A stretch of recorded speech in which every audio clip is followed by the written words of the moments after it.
여러분 깜짝 놀랐습니다. 이렇게 많은 분들이 이 어찌 짜는 밤 시간에 그것도 월요일 날 강의를 듣기 위해서 이렇게 참석해 주셔서 한편으로는 고맙고 한편으로는 깜짝 놀랐습니다. 우리가 그때까지 배운 거는 전부 엉터리 역사입니다. 전부 엉터리 역사입니다. 그 조선 총독부가 완전히 날조를 한 거예요. 그 저희는 그때 이게 뭐 좀 이상하다 이렇게 생각하면서 그래도 배웠거든요. 근데 실제 들어보면은 우리 할아버지나 이런 분들 들어보면은 그 내용하고 틀린 내용들이 많이 있어요. 그래서 제가 퇴임을 하고 나도 좀 공부를 좀 한번 해봐야 되겠다, 역사 공부를. 그랬더니 이덕일 선생님이 다 해놔보세요. 예, 저는 그냥 힘써서 할 필요 없고 이덕일 선생님이 써놓은 책만 읽어보니까 그냥 대충 감이 잡히고 그런 너무 큰 일을 했습니다. 그 누구도 할 수 없는 일을 했습니다. 여러분 깜짝 놀랄 건 있잖아요. 아직도 우리나라 대학 사학과에서 일제가 날조해 놓은 그 엉터리 역사와 반대되는 또는 그것과 다른 또는 그것과 대척점에 서는 논리로 박사학위 논문을 쓰라고 그러면은 쓰지도 않고 통과도 안 됩니다. 써도. 그것이 대한민국입니다. 국권은 되찾았지만은 이건 완전히 이게 독립이 된 나라가 아니죠. 그렇다다 어젠가 안 하고 보니까는 무슨 전시작전권을 30년 후로 한다고 그랬어요? 아니 이놈 자식들 말이지, 지 나라 군대도 지가 지 못하는 놈들이 국방부 장관 지랄한다고 하고 앉아있습니까? 진짜. 지 군대도 지가 지 일을 못해요. 그래서 이게 나라가 하도 황당하고 그러는데 그동안 우리 이덕일 선생님께서 여러 가지로 애를 많이 쓰시고 그래서 지금은 상당히 우리가 학교에서 가르치는 역사가 잘못된 역사라는 것을 많은 사람들이 알게 되었고, 곧장 아마 이 사람들은 어디 설 곳이 없게 될 것입니다. 아무쪼록 이소장 강의 잘 들으시고 많이 배우시고 또 주위에 많이 전파해 주시고 그러길 바랍니다. 감사합니다.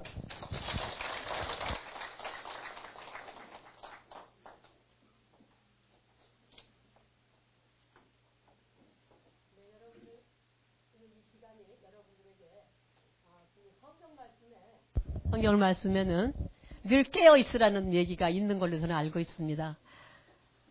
인간이 깨어있다는 진리는 엄청난 내용을 가지고 있다고 생각이 됩니다. 오늘 여러분들께서 우리 이덕일 교수님을 모시고 이덕일 소장님을 모시고 여러분이 우리의 역사가 어떻게 삐뚤어져 있고 어떻게 바른 것인가 하는 것을 깨우치는 그런 시간이 되기를 기대하겠습니다. 그럼 우리 이덕일 소장님 모시겠습니다. 뜨거운 박수 부탁드립니다.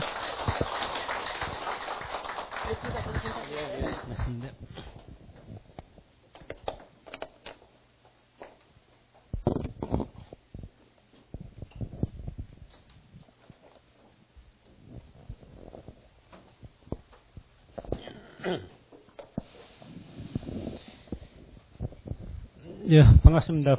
오늘 낮에 어느 영화 감독이 찾아왔어요. 이름 되면 알만한 분인데, 예, 독립운동 쪽을 영화를 한번 만들어 봐라. 지금 우리는 워낙 해방 이후에 식민사학자들이 학문 권력을 독차지해서 이쪽을 전부 다 사장시켜서 독립운동이 없는 것처럼 이렇게 해놨는데, 사실 우리나라 독립운동가는 한 명 한 명이 전부 다 드라마틱하다. 그 중에서도 총 들고 싸운 독립운동가도 무수히 많은데 그 중에 아무나 붙잡고 해도 영화가 다 된다.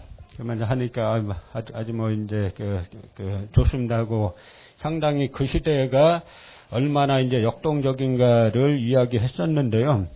그 독립운동은 이제 그 두 가지 쪽에서 크게 보면 이루어졌습니다. 하나는 물론 이제 빼앗긴 영토를 되찾기 위한 그런 이제 총을 들고 싸운 전쟁이었고, 또 하나는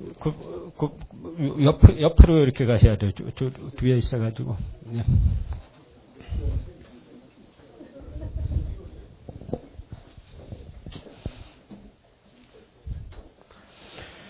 한편으로는 그 빼앗긴 강토를 되찾기 위한 전쟁이었고, 또 하나는 역사를 가지고 치열하게 싸운 전쟁의 기관이었습니다. 그런데 이 역사 가지고 싸웠다는 것이 이 고대사를 가지고 주로 싸웠어요. 그래서 우리 독립운동가들도 마찬가지로 우리 독립운동가들 대부분이 역사학자인데 역사학에서 이 독립운동의 논리가 나오는 겁니다. 그런데 이 독립운동가들도 한결같이 다 고대사를 했어요. 이분이 시간이 남아서 고대사를 하신 게 아니고 단재신초 선생이 감옥에서 쓰신 것도 다 고대사였죠.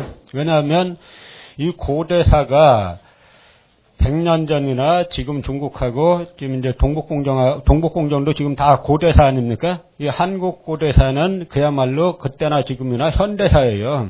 근데 제가 독립운동사 연구하는 학자들에게 이 고대사 좀 해보라 그러면 자기 전공이 아니라 이 전공 자체를 조선총독부에서 만들어 놓은 건데 그건 둘째로 치고라도 고대사는 자기 전공이 아니다라고 말하면 제가 조선총독부에서 만들어 놓은 고대사가 근현대사지 어떻게 이게 고대사냐.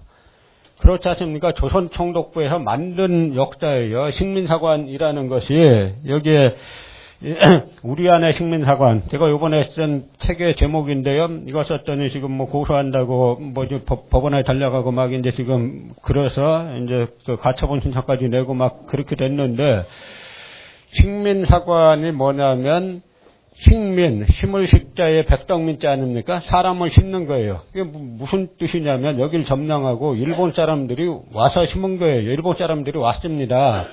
여기를 점령한 일본 사람의 관점으로 바라본 역사가 식민사학이에요. 여기를 점령한 대표 기구가 뭡니까? 조선총독부죠?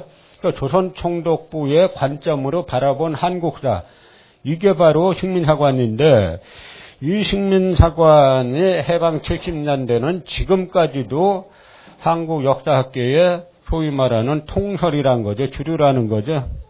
그러니까 조금 아까 그 허성관 장관님 말씀하셨다시피 이게 독립국가인가 과연 외형은 독립했을지 몰라도 이 정신이 과연 우리가 독립국이라고 말할 수 있는가 이제 이 문제를 던질 시점이 됐다는 겁니다.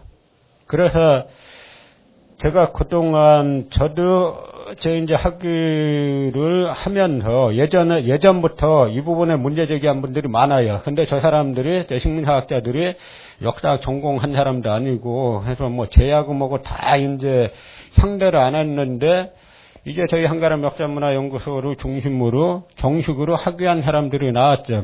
이제 저도 마찬가지고. 근데 제가 박사학위 할 때쯤 돼서 보니까 이게 아주 이제 대단히 심각했죠. 그래서 그 고민이 조금이야 되지 안 됐겠습니까? 그 부분을 역사학에서 역사학으로 밥 먹고 살겠다 하는 거는 뭡니까? 결국은 대학 교수가 되든지 뭐 어떤 나라에서 운영하는 역사 관련 기구에 뭐 연구원 같은 거로 들어가야 되는데 이 문제를 얘기하면 두 개 다 그 꿈도 꾸지 말아야 되는 겁니다. 이야기를 안 하면 괜찮은데 조선총독부에서 만들어 놓은 이 역사관의 문제제기를 하기 시작하면, 이 핵심 역사관의 문제제기를 하기 시작하면은, 그다음부터는 소위 이 학문법을 먹을 생각을 하지 말아야 되는 거예요.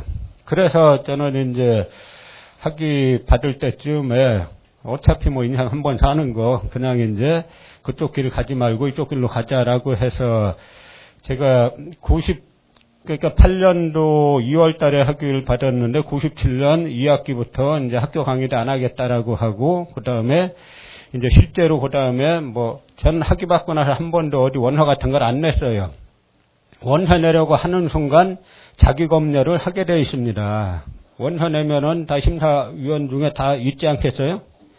그런데 그때는 막연하게 알았지 아주 구체적으로 모르고. 그런데 공부하면 할수록 이게 더 심한 거예요. 제가 놀랄 정도로, 지금 또 놀랄 정도로 10몇 년 했는데도 공부해보면 이렇게 깊었는가, 이렇게까지 확고하게 장악하고 있느냐라는 생각이 계속 드는 겁니다. 그래서 저는 사실 그동안 우리 안의 식민사관에서 제가 실명 비판을 많이 했죠. 이번엔 처음으로 한 거예요. 그동안 실명 비판 안 했습니다. 안 한 이유가 반성하라고 안 했어요. 이 팩트는 이러니까 지금 팩트 보고 반성하라고. 그랬더니 지금까지 잘못 이해하신 게 사람들이 이 독자나 시청자들이 제가 저쪽 사람들을 비판하니까 저쪽 사람들이 저를 비판한 걸로 착각하고 있어요. 저는 이 이병도 한 사람은 비판한 적이 있어도 살아있는 사람 비판을 직접 이름 대사는 한 번도 안 했습니다. 그런데 저쪽에서 식민사학을 비판하면은 당연히 자기네 비판하는 걸로 알고, 식민사학 노론사관 비판하면 당연히 자기네 비판하는 걸로 알고, 저를 공격하니까 싸움이 되잖아요. 그러면 거꾸로 제가 공격해서 싸움된 걸로도 생각하시는데 순서가 거꾸로입니다. 그런데 너무너무 심각해가지고 이제는 실명 비판을 하지 않을 수 없다라는 결론에 도달하게 됐는데, 그 중에 하나가 그 계기가 된 건 또 이제 세월호 사건이 있습니다. 세월호 사건인데 선장 선원들 다 배를 버리고 자기만 살겠다고 도망가는 그 모습. 그게 바로 우리가 해방 이후에 친일 청산은커녕 이 친일 세력들이 다시 정권 잡지 않았습니까? 그러면 자기 나라를 팔아먹고 자기네 나라 독립운동자를 잡아다가 고문하고 하던 사람들이 또다시 그 국가 권력을 장악했을 때 그들에게 국가 권력이 뭐냐 이겁니다. 자기의 사적 이익을 실현하는 수단 외에 아무것도 아닌 거죠. 그러니까 세월호 사건 같은 게 발생했을 때 그게 딱 그 모습인 게, 이 사람들이 나라를 팔아먹고 했던 사람들이 다시 해방 이후에 국가 권력을 장악했을 때 이 사람들이 나라에 위기가 생기면 이 나라 위해서 싸우겠습니까? 그 모습이 세월호에 그대로 투영된 겁니다. 그래서 이제 더 이상 이 문제를 방치할 수 없다. 이제는 실명 비판으로 가야 되겠다라고 생각해서 이제 실명 비판을 했더니 아니나 다를까 법원에 달려가고 해서 이제 조만간 이게 이제 사법부의 판단을 받아야 되는데, 저는 한번 해보고 싶었어요. 대한민국 사법 체계가 식민사관을 비판한 제가 처벌을 받는지 아닌지 누가 받을 것 같습니까? 몰라요. 가봐야 알아요. 그래서 제가 오늘 이제 드리는 말씀들이 식민사관의 요체 핵심들인데요. 이 사람들이 처음에 자기네 실증주의라고 했지 않습니까? 그래서 소위 이제 그 식민사관을 비판하는 사람들은 제하고 요즘에 와서는 심지어 뭐라고 하냐면 민족주의 사학이라고 욕을 해요. 자기네가 그동안 신민족주의네 뭐네 해가지고 마치 자기네가 애국애족 세력인 것처럼 포장하다가 이게 다 드러나니까 이제는 저희 같은 사람을 민족주의 사학자라고 공격합니다. 그런데 민족주의 사학이라는 게 공격당할 소지입니까? 그러면서 자기는 실증주의 이야기하는데, 이 랑케가 말한 실증주의란 건 뭐냐면 있는 그대로의 역사를 랑케가 왜 쓰냐면 그 당시 유럽을 주도한 거는 프랑스죠. 프랑스사에다 묻혀있는 걸 있는 그대로의 독일사를 드러내자는 거예요. 랑케는 그 자기네 애국적인 독일 입장의 역사소설을 한 걸 갖다가 이 식민사학자들이 다 말을 바꿔가지고 랑케가 아무 관점 없는 그냥 그야말로 누구 말 맞다나 뭐도 빼고 뭐 뺀 무슨 탕처럼 그렇게 역사서술을 하자는 것처럼 호도해가지고 그걸 갖다 그야말로 이제 담재 신초 선생 같이 애국적인 역사학하는 사람을 갖다가 이제 비판하는 소재를 쓴 거죠. 그런데 우리나라는 우파뿐만 아니라 이 좌파도 상당히 잘못돼가지고 이 박노자 같은 사람이 좌파연 하는데 글 쓴 거 보면 담재 신초 선생은 엄청 욕해놓고 두개 이병도는 엄청 칭찬해놨어요. 그러면 100년 전에 지금의 진보라는 사람이 100년 전의 관점으로 들어가면은 감옥에서 옥사한 담재 신초는 비판하고 일본 조선총독부에 돈을 받아가지고 한국사를 일본이라 관점으로 바꿔놓은 사람은 칭찬하고 이게 진보입니까? 그런 게 통용돼서는 안 되는 거예요. 진보고 보수를 떠나가지고 확실한 자기 관점으로 사물을 바라보고 역사를 서술해야 되는 겁니다. 그런데 이들이 자기네가 그동안 실증주의 하다가 아무런 근거가 없다는 게 요즘 드러나니까 요즘 뭐라고 하냐면 예를 들어서 한사군 한반도설, 한사군은 한반도 북부에 있었다라는 주장인데요. 아무런 근거가 없어요. 그러다 보니까 요즘에 와서는 그게 우리가 처음 주장한 게 아니라 고려시대 유학자들부터 주장했다. 고려시대부터 그런 주장이 있었다라고 이제 빠져나가는 건데요.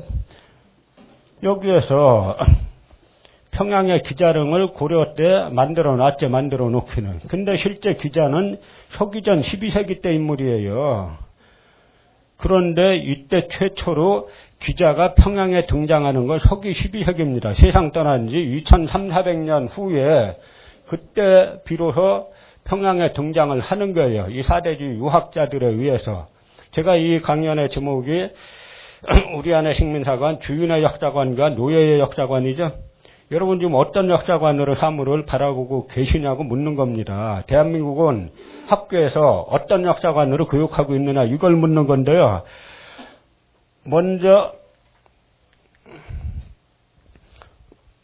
우리 역사상 이제 가장 오래된 사료 중에 하나인 광교토대왕 비문을 보면은 이 사람들이 어떤 역사관을 갖고 있나가 확연하게 드러납니다. 광교토대왕 비문의 첫머리는, 광교토대왕 비문은 그 아들 장수왕이 아버지를 위해서 세운 거죠. 그런데 첫머리는 자기 아버지 이야기가 아니라 고구려 시조 추모왕의 이야기입니다. 여기에서 첫머리가 우리 시조 추모왕께서 창업하신 터전이다. 추모왕께서는 북부에서 나오셨으며 천재지자, 천재가 뭡니까? 하느님이죠. 하느님의 아들이고 어머니는 하백의 따님이신 추모왕이다. 그러니까 아버지는 누굽니까? 하늘이죠. 그 다음에 어머니는 물의 신인 하백의 딸. 제가 아닌 게 아니라 올여름에 저희 허성한 장관님 비롯한 저희 이제 한가람에서 북만주로 한번 답사 갔다 왔어요. 가보니까 요즘 허 장관님의 눈강을 보지 않은 자 역사를 논하지 말라라는 이제 지금 그 기획문을 연재하고 계신데 그 이야기가 왜 나오냐면은 그 눈강이라는 게 한강보다 한 5배에서 10배쯤 길은 넓은 것 같아요. 그런데 여기에서 보면은 왕이 이제 추모왕이 나루에 임하여 뒤에서는 부여군이 쫓아옵니다. 앞에 강이 가로막고 있는데 그 강이 그냥 냇가리 아니라 한강보다 한 5배, 10배 정도 넓은 어마어마한 강이에요. 그 강이 가로막고 있으니까 나루에 임해서 나는 황천의 아들이고 어머님은 하백의 따님이신 추모왕이다.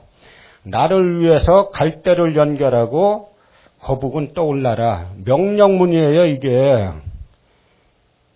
그럼 이 시대 때 고구려 사람들이 아무 세상 물정 모르는 그런 허무맹랑한 미신을 믿는 사람들이라 이걸 명령문으로 만들었느냐? 아닙니다. 이 시기 때 만든 게 광교토대왕 능, 장수왕 능 다 이 시기 때 만들었죠.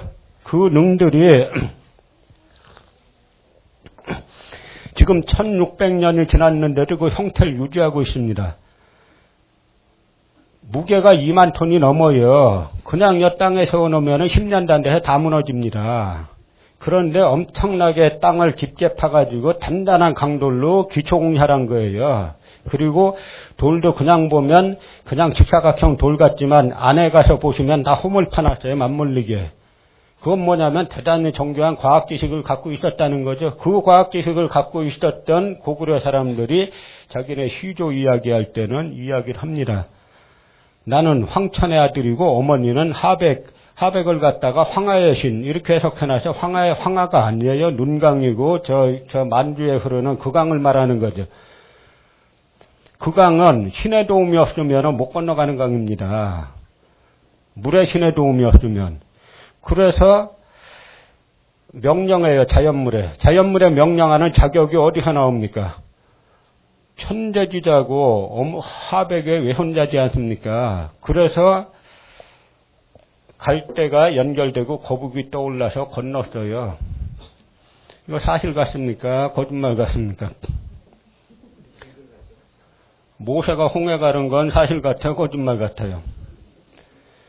누구의 관점으로 바라보느냐 하는 겁니다. 고구려인들은 선민 사상을 갖고 있었다 하는 이야기에 선민이 뭡니까? 우리가 남보다 잘났다가 아니라 우린 하늘과 연결됐다는 거죠.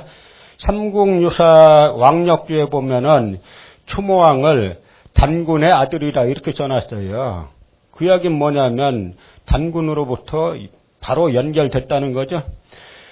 그런데 단재 신초호 선생이 그런 이야기를 하죠. 동아시아에는 구구한 많은 민족과 나라가 있지만 막판에 가면은 우리와 중국 딱 둘이 남는다.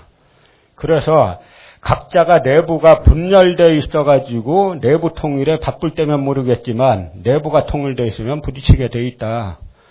그 증거가 여기 나와 있습니다. 수문제가 589년에 진나라를 멸망시키고 중원을 통일했어요. 그랬더니 삼국사기에 뭐라고 나오냐면 그 다음의 기록에 평원왕은 진이 망했다는 소식을 듣고 크게 두려워 병기를 수선하고 곡식을 쌓는 것으로 막고 지켜낼 방책을 삼았다. 말은 이렇게 썼지만 결론은 뭐냐면 고구려가 수나라가 중원을 통일했다 하는 말을 듣고 전쟁 준비했다 이 이야기입니다. 수나라가 중원의 통일제국이 들어섰다. 우리 고구려하고 전쟁하겠네. 고구려 사람도 그렇게 생각했다는 거예요. 실제로 그렇게 됐죠? 왜 그렇게 했습니까? 천재지자, 천재 아닙니까? 동양 사상에서는 하늘이 자신이 직접 통치할 수 없기 때문에 한 사람을 지정해서 그게 천자죠. 천하를 다스리게 합니다. 중원의 통일정권 들어서 자기가 천자가 됐어요. 근데 저기에 천자가 또 한 명 또 있는 겁니다. 충돌을 방지하려면 어떻게 해야 됩니까? 하나가 있어요. 조선같이 조공 시스템에 들어가면은 충돌 안 해도 되죠. 그런데 나도 천자인데 대등한 관계에서 사실 왔다 갔다 한 거예요. 그러니까 충돌한 겁니다. 이게 뭐냐면 고구려 사람들이 갖고 있는 자주적인 자기 주체적인 역사관이라는 거죠. 이것이 유학이 들어오고 나서부터 사대적인 역사관, 노예의 역사관으로 바뀌기 시작하는 건데 그게 바로 은나라 사람이라는 기자를 갖다가 평양으로 끌어들여가지고 우리의 민족 시조로 갖다가 이 기자로부터 시작되는 것으로 이야기하는 거죠. 그러나 이거는 사기에 보면은 사기의 총미자 세가에 보면은 기자의 무덤이 평양에 전했는데 양궁 목련에 있다 이렇게 되어 있어요. 양궁 목련에 기자의 무덤이 있다. 양궁 목련이 어디냐면 지금 중국의 하남성 상구라는 곳인데요. 기자가 은나라 사람이죠. 은나라를 다른 말로 상나라라 그랬죠. 상나라 원도. 이게 훨씬 더 고려 평양에 왔다는 거. 애시당초 말 자체가 안 되는 이야기고 이 훨씬 이른 이 기록이 훨씬 더 사실에 가깝다 하는 이야기죠. 그런데 이 유학자들이 조선 시대에 이제 유학자들이 그 고려부터 이제 조선에 와서는 유학이 더 강해지죠. 그러다가 인조반정이 일어나니까 인조반정은 뭡니까? 광해군의 중립외교를 우리 명나라, 우리 임금의 나라인 명나라에 대한 배신이다 해가지고 임금을 내쫓지 않았습니까? 그러니까 이게 외교정책을 이념화한 거예요. 외교정책을 이념화되면 안 되는 겁니다. 외교정책이란 건 우리의 국익에 따라서 어디 다 선택할 수 있는 거죠. 지금 예를 들어서 우리가 미국하고 친하다. 그거 우리한테 유리하면 친할 수 있는 겁니다. 중국하고 미국이 몰락하고 중국이 부상하면 중국하고 친하게 지내면 되는 거예요. 우리가 주도 못할 바에는 고구려 사람같이 우리가 천하의 주인이라는 생각 갖고 있으면 조금 다른 문제지만 어차피 우리가 주도 못할 바에는 우리의 이익이 되는 쪽을 선택하는 거죠. 그런데 인조반정이라는 건 그 외교정책을 이념화해가지고 광해군이 명과 청 사이에 중립외교를 거를 갖다가 명나라 황제에 대한 배신으로 삼고 쿠데타를 일으켜서 왕을 내쫓지 않았습니까? 그러니까 초점이 명나라에 가 있죠. 그래서 숭자가 되는 거, 숭명. 그런데 그때부터 지금까지 이 사대주의자, 극도의 사대주의자들이 저쪽을 숭배하는 것 같은데 그 목적은 내부 권력 잡는 데 있는 거예요. 이 사실을 놓치면은 나 잘못 보는 겁니다. 헛되게 보는 거예요. 명나라를 빙자해가지고 내부 권력을 잡는 거예요. 그럼 인조반정이 그걸 말해주지 않습니까?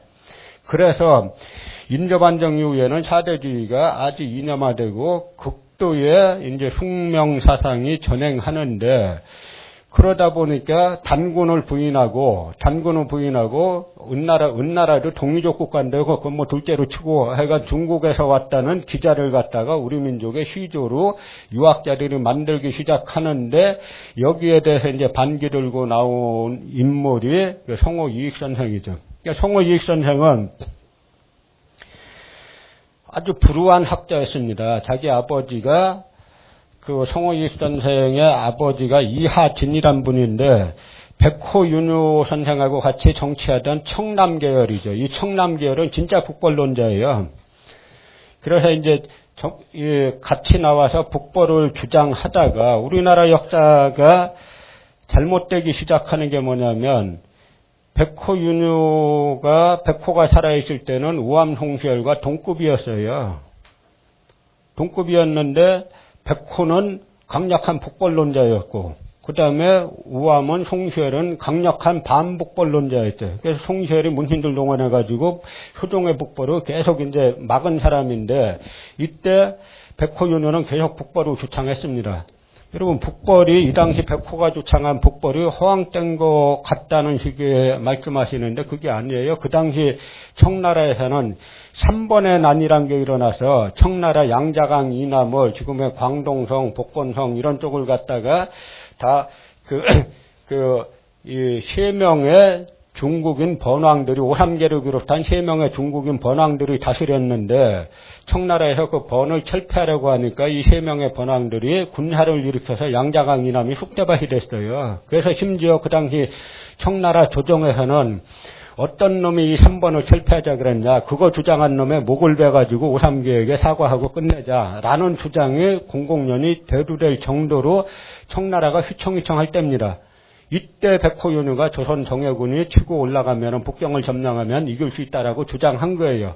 그랬더니 서인들이 백호를 갖다 계속 북벌을 반대하고 하다가 결국 숙종이 나중에 3번의 난을 다 진압할 때쯤 되니까 숙종이 이 북벌론자를 내가 계속 데리고 있다가는 나한테 책임 추궁 올 것 같다 해갖고 정권을 바꿔치는 겁니다. 바꿔치우니까 이 서인들이 저 백호윤호는 반드시 죽여야 된다. 백호윤호가 조정해 나가가지고 한 거는 크게 말하면 딱 2가지예요. 하나는 북벌이고 또 하나는 신분제 완화 내지는 해체를 주장합니다. 그러니까 이 당시 서인 노론과 서인과 청남이 싸운 이 정쟁이라는 것은 지금 새누리당과 새정치보다도 훨씬 더 이게 말하자면 이 훨씬 더 전선이 뚜렷했어요. 그런데 결국 정권 바뀌고 나서 서인 쪽에서 백호 저놈은 반드시 죽여야 된다. 왜냐?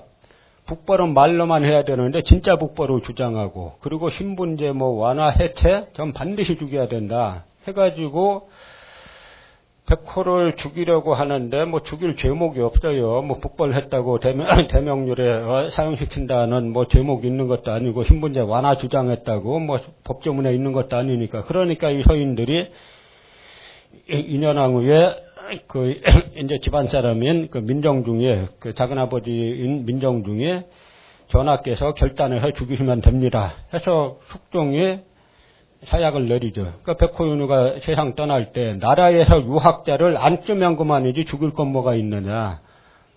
그렇지 않습니까? 나라에서 유학자를 안 쓰면 그만이지 죽일 건 뭐가 있느냐. 그렇게 죽여놓고 나서 백호윤호가 주장한 북벌을 우암송시열이 한 걸로 바꿔치기 해갖고 300년 동안 지금까지 그렇게 가르쳐 오고 있는 겁니다. 그러니 이 나라 노벨상 하면은 노벨상이 얼마나 대단한 상인가는 또 다른 이야기지만 노벨상 할 때마다 남의 잔치판 될 수밖에 없는 게 학문이라는 게 백호윤호는 북벌을 주장했다. 우암송시열은 반대했다. 우암송시열이 반대한 이유 1, 2, 3 그렇게 이야기해야죠. 그런데 북벌론자를 죽이고 나서는 그 북벌론자가 한 걸 갖다가 반대한 사람의 걸로 해가지고 가르쳐 왔으니까 이게 이제 노론사관이죠. 이완용이 마지막 노론 장수예요. 그러니까 이건 더 이상 학문이 발전할 수가 없는 게 이건 따지지 말고 외워. 이거 외에는 따지면은 송시열이 북벌론자 아니지 않습니까? 이게 되지 않습니까? 그래서 이 당시에 이들이 이제 그런 상황이 전개돼가지고 한사군은 평양을 중심으로 있었다라고 유학자들이 서로가 이제 서로 세뇌시키면서 믿어왔던 거죠. 여기에 이제 성호유익 선생이 자기 아버지는 백호윤호와 정치하다가 정권 바뀐 다음에 같은 청남에 소속됐다가 평안도에 유배가서 세상 떠났죠. 그래서 백호윤호, 성호유익 선생 태어난 데는 평안도예요. 아버지가 세상 떠난 다음에 돌아왔는데 요번에는 자기에게 공부를 가르쳐준 이잠, 자기 형이 노론에서 세자, 경종을 갖다가 장희빈의 아들을 갖다가 제거하려 한다는 상소문을 올렸다가 또 사형당해요. 그러니까 송호익 선생은 나중에 과거응시 자격 자체가 없어지죠. 지식인이 저 집안이긴데 대를 이은 천재 집안이에요. 이 지식인이 과거 못 보게 됐을 때 뭐 했겠습니까? 길이 두 가지 있어. 하나는 술 먹고 방탕하다 그냥 끝나는 길과 그 다음에는 진짜 공부하는 길. 옛날에도 과문이라고 과거 시험 공부는 따로 있었어요. 그런데 과거 시험 공부가 아닌 진짜 공부를 하다 보니까 이분이 한사군 문제에 대해서 밝혀낸 겁니다. 뭐라고 썼냐면 조선 사군주에서 한나라가 조선 땅을 빼앗아 사군을 만들었으니 사군은 본디 우리나라에 속한 것이다. 그래서 한사군이 아니라 조선사군이라고 이름을 쓴 거예요. 그런데 위나라 관구검이 현도로부터 나와 낭랑으로부터 물러갔으니 두 군이 요동에 있었음을 알 수 있다. 현도는 보통 이제 압록강에 있었다라고 주장했고 낭랑은 평양에 있었다라고 주장했습니다. 근데 위나라 관구검이 현도로부터 와갖고 낭랑으로 퇴각해서 없어졌어요. 근데 2년 있다가 저 중국 남방에 오나라하고 싸울 때 나타나요. 그럼 이 사람이 이 당시 낭랑에서 해군을 만들어가지고 수만 명이 건너가지 않은 이상 중국 남방에 나타날 수 없는 거죠. 그러니까 송호익 선생이 이거는 이 한사군은 한반도에 있었던 것이 아니라 바로 요동, 만주 서쪽에 있었다라고 갈탈한 겁니다. 그래서 연안박지원이 쓰고 그다음 뭐 김경선이 쓰고 하는 건 전부 다 이 송호익 선생이 평생 과거를 볼 수 없었던 한 불우한 지식인이 혼자 공부한 이 속에서 나온 거예요. 요즘 아까 김현 의원님도 뭐 제가 책을 몇 권 썼느냐 뭐 했는데 그 저를 고소한 사람이 저보고 고소장에다가 책을 100권 썼다고 욕하는 식으로 써놨어요. 아니 이 다산 정약용 선생이 책을 몇 권 썼다 그랬어요. 한 600권 썼다 그러죠. 그거는 와 많이 썼다라고 하면서 제가 책만 있으면 그 비난 받아야 됩니까? 근데 100권도 아니에요. 제 책이 계속 팔려나가니까 중복돼가지고 한 게 계산돼서 그렇죠. 한 50권은 될 것 같은데, 그건 뭐냐면, 다산의 저술은 전부 다 유배 18년 동안에 나온 거예요. 대부분이. 그런데 이 다산이 뭐냐면, 송호 선생께서 집안에 화를 당하신 후로 이름난 학자가 되셨으니 권세 있는 부호가의 자제들이 미칠 바가 아니다. 라고 해서 그래서 나도 송호 선생이 남기신 글들을 얻어보게 되었는데 글을 보자 흔연히 학문을 해야겠다고 마음먹었다. 그래서 이 불우한 지식인이 남긴 유산이 다산 정약용은 송호익 선생을 못 봤어요. 그래서 다산학이란 학문이 결국은 송호라는 큰 한 불우한 지식인에 의해서 이제 촉발이 되는 건데요. 그래서 다산이 한사군 한반도설은 이미 송호익 선생이 다 깨놨어요.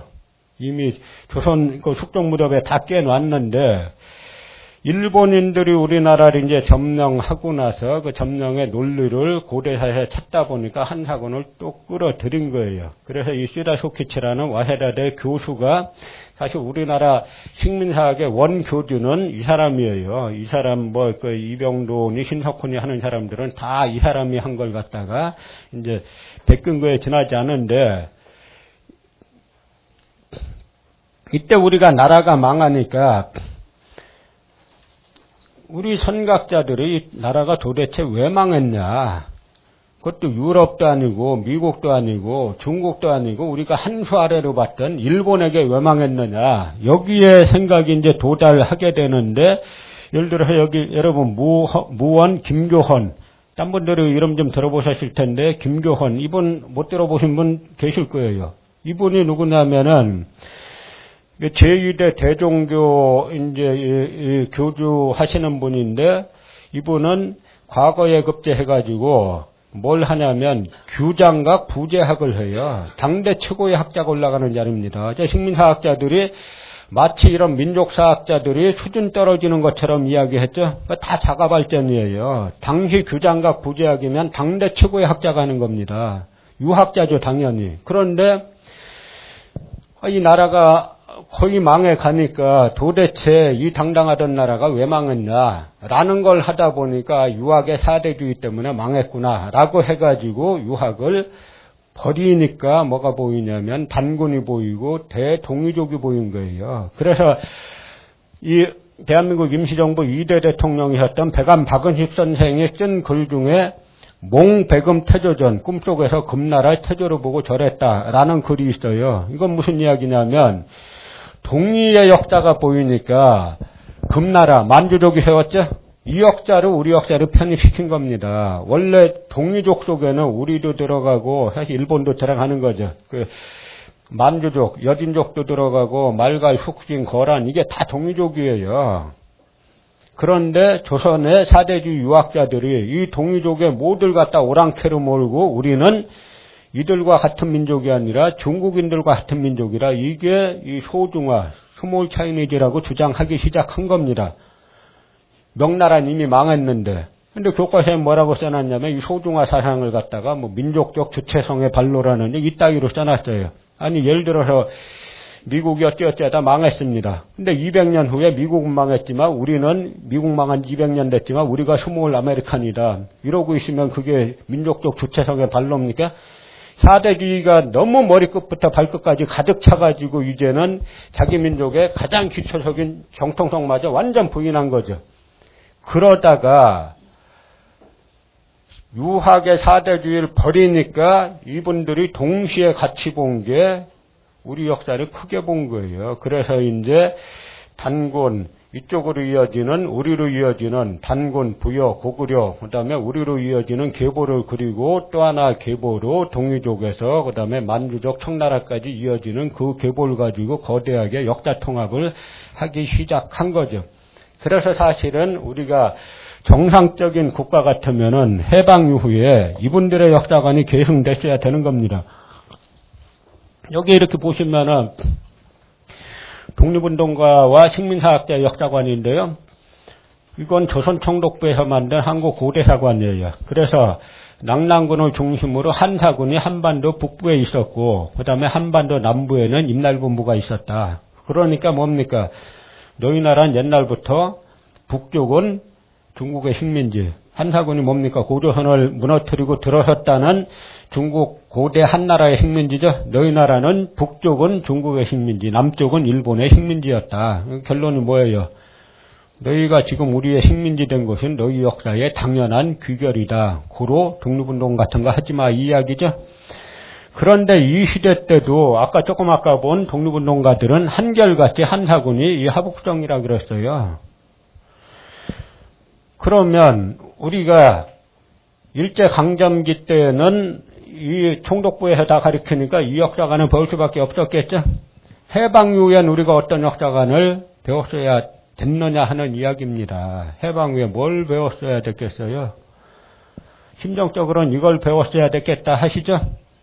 그런데 해방 후에도 이걸 배워왔습니다. 그래서 여러분도 초등학교 때 한사군 시험에 많이 나왔어요. 여기도 초등학교 때 역사 공부 좀 하신 분들 기억나실 거예요. 한사군 이름 외우시죠? 낙랑, 임돈, 진본, 현도 그 중에 하나 싹 빼고 현도를 빼고 부여 딱 집어넣고 다음 중 한사군이 아닌 것을 하면 딱 찍어야죠. 그 다음에 다음 중 한사군의 중심지인 낙랑군의 위치는 어디인가 맞춰보시오라고 하면은 뭐 압록강 무슨 강 하면은 대동강 위역 딱 써야죠. 그런데 그게 서로 사실이라고 하더라도 우리는 고대 식민지였다 하는 이야기 아닙니까? 그걸 초등학교 때 왜 배웠어야 되느냐 하는 이야기예요. 초등학교 때 총독부에서 만든 거를 그게 사실이면 어떻게 해야 됩니까? 가르치지 말아야죠. 뭘 초등학교 때 배울 게 얼마나 많은데 유순신 장군도 배워야 되고 세종대왕도 배워야 되고 배울 게 얼마나 많은데 우리는 고대 식민지였다 이거 배워야 되겠어요? 그것부터 가르쳤어요. 초등학교 기억해보시면 국사시간 기억해보시면 다 여러분 머릿속에 낙랑 임등 그게 다 그때 배운 게 아직까지는 남아있는 거예요. 그런데 더 중요한 거는 사실은 뭐냐 이겁니다. 사실은 한사군의 위치가 어딘가를 알려면은 조선 총독부에서 뭐라고 말했는지 와세다대 독교대 교수가 뭐라고 말했는지 그 다음에 서울대 고대 교수가 뭐라고 말했는지 전혀 중요하지 않아요. 그건 전부 다 간접 자료, 간접 증거들이에요. 직접 증거는 뭐겠습니까? 한사군이 실제로 있었던 당시에 뜬 역사서들, 거기에서 뭐라고 말하고 있느냐. 이게 1차 증거죠. 직접 증거죠. 거기에서는 한결같이 한사군은 일대 있다라고 나와요. 낙랑군은. 그러니까 요즘 와가지고는 자기네가 실증주의인 것처럼 하다가, 실증, 근데 어디에, 어느 책에 나오는데, 니네가 쓴 거 말고, 니네끼리 작업 발전한 거 말고, 옛날 역사서, 사기, 사마천이 쓴 사기, 반고가 쓴 한서, 후한서, 삼국지, 진서, 어디에 나오는데, 하나도 안 나오죠. 그러니까 아까 말씀드린 대로, 그건 우리가 처음 주장한 게 아니라 고려시대 때부터 주장했습니다. 고려시대 때 주장했다 그러봐야 한사군이 설치된 지, 한사군이 지금으로부터 2100년 전에 설치됐으니까 고려시대 때 했으면은 한사군 설치된 지 1300~1400년 후에 만들기 시작한 거예요. 그게 무슨 증거가 되는데 아무 증거가 안 되죠? 중국의 이 주도를 보면은 낙랑군의 핵심이 낙랑군 조선현인데 다 사대주의 유학자들은 이일대 있다 그랬어요. 이것도 조금 틀리게 그린 것도 사실 말씀드리면 아주 재밌는데 시간 없으니까 이건 넘어가고요. 어쨌든 총독부하고 사대주의 유학자들은 요 평양 일대라 그랬는데 중국 기록은 다 여기라 그래요. 하북성에. 아까 말씀드린 기자무덤은 여기고. 그런데 이제는 이게 이제 잘 모르시는 분들은 아직도 한사군의 위치 가지고 논쟁하는 걸로 생각하시는데 전혀 아니에요. 이미 끝났어요. 학문적으로는 다 폐기 처분됐습니다. 한사군이 한반도 내에 있었다는 건. 그 폐기 처분됐다는 증거가 아까 이제 김희현 의원님 말씀하신 우리 이제 허성관 장관님이 국민운동본부 식민사개체 국민운동본부 이제 공동의장이신데 동북아 역사재단에 공문을 보냈어요. 7월 17일 제원절 날. 한사군의 위치를 가지고 학술 토론회 하자. 그걸 왜 했냐면 이 동북아 역사재단에서 책을 냈습니다. 6권의 영문책을 여러분이 낸 세금 10억 원을 가지고 하버드대에 상납을 했어요. 해가지고 6권의 책을 영문책을 내서 제외 공관을 통해서 배포를 하고 그 다음에 외국 대학생들에게 이걸 교재로 가르치겠다고 6권의 영문책을 냈는데 여러분 단순하게 생각해 보세요. 우리가 외국인에게 6권의 영문 서적을 우리 고대사, 한국 고대사 관련 6권의 영문책을 내면 제1권으로 여러분 같으면 뭘 쓰겠어요? 고조선 쓰겠죠? 고조선은 없고 이게 한사군이에요. 총독부 논점 그대로입니다. 한사군부터 시작해요. 우리 식민지부터. 그런데 그 다음에 느닷없이 또 뭐가 있냐면 사만에 대해서 또 한 건 나와요. 사만은 왜 쓰냐면 이게 바로 삼국사기 초기기록 불신론이란 건데요. 아까 총독부에서 한반도 남부에는 임나일본부가 있다 그랬죠. 그런데 한반도 남부에 임나일본부를 그리려고 하다 보니까 이게 안 맞는 거예요. 삼국사기하고. 그러니까 삼국사기 기록을 다 가짜로 몰자라고 해서 쓰다쇼키치라는 아까 식민사학의 교주가 삼국사기 초기 기록을 전부 다 가짜로 몰았어요. 앞부분을. 그러고 나니까 그럼 한반도 남부에 뭐가 있었나? 사만이 있었다. 사만이 뭡니까? 마한, 진안, 변한. 마한은 54개 소국, 진안, 변한은 12개 소국, 도합 78개 소국이 우글대고 있었다는 거죠. 그러니까 임나일본부가 있을 수 있었다 이렇게 되는 거예요. 바로 그 논리. 그래서 삼국 고구려백제 신란 안 내고 사만을 냈어요. 거기다 또 느닷없이 가야의 재발견 이런 게 또 한 권 들어갔어요. 그거 왜 들어간지 아세요? 그 가야가 임나일본부라는 겁니다. 보통 사람들은 몰라요. 저희같이 깊게 공부한 사람들은 이제 식민사학자들 저희는 하면 무슨 말인지 척하면 알아야 이제. 그러니 대한민국 국민 세금으로 6권의 영문책을 외국인에게 내는데 우리 내부도 아니고 그런데 그렇게 6권의 책을 냈는데 여기에 그 책에 나와 있는 지도예요. 그 지도에 여기 낭랑을 루어랑 중국 발음으로 루어랑 진번을 점판 임둔을 린툰 현도를 수안투 다 중국 발음으로 써놨어요. 중국 땅이라는 겁니다. 이 논리에 의하면은 우리나라는 자꾸 이제 짝퉁 네오콘들이 뭐 이제 북한 이쪽을 갖다가 뭐 봉쇄하면은 경제 봉쇄하면은 망할 걸로 생각하고 자꾸 정책 펴죠. 북한 대를 이룬 세습 정권 물론 당연히 나쁘죠. 나쁘지만 한반도에서 이 전쟁이 일어나서는 안 되지 않습니까? 관리를 해야죠, 평화적으로. 그런데 북한 정권이 급격하게 붕괴를 하면은 이쪽에서는 우리가 올라가서 통일할 걸로 순진하게 생각하는데 그건 제가 볼 땐 천만의 말씀이에요. 가장 가능한 시나리오는 뭐냐면 중국이 접수하는 겁니다. 근데 중국이 접수하고 나서 여기는 원래 우리 땅이었다. 그래서 그 논리를 지금 중국 동북공정이 미국 위에까지 보내서 하지 않습니까? 미국과 러시아와 뭐 일본은 지네가 만든 논리니까 그 받아들이면 유럽이 받아들이면 끝 아니에요? 그러고 중국이 아니 이거 우리가 주장한 게 아니라 니네가 동북아 역사 재단에서 니네가 만든 대한민국이 만든 국가 관련 기관에서 니네가 수백억 돈 줘가지고 니네가 영문책 펴냈는데 이렇게 해놨잖아. 그럼 뭐라 그럴 거예요? 이게 중국 동북공정의 한사군 지도인데요. 그 만리장성을 여기까지 끌어들였고 낭낭 힘든 진본현도 다 그 이제 식민사 논리대로 그대로 쓴 건데요. 조금 아까 이 지도에서 보면 진본이 2개 있죠. 왜 2개 했냐면 하나는 쓰다수키치라는 식민사학자설, 요 아래는 이마니시 누라는 또 식민사학자설. 이 양반들 아주 이 식민사학자설을 이 2개나 표시하느라고 이렇게 그려놓은 거예요. 그래서 그걸 갖다가 이 중국에서는 지금 동북공정할 때 담기양이라는 인물이 지도를 총괄하는데요. 제가 뭘 하느라고 중국의 이 지명사전, 역대 지명사전을 최근에 나온 걸 듣고 온 걸 보고 깜짝 놀랐어요. 다 바꿔놨어요.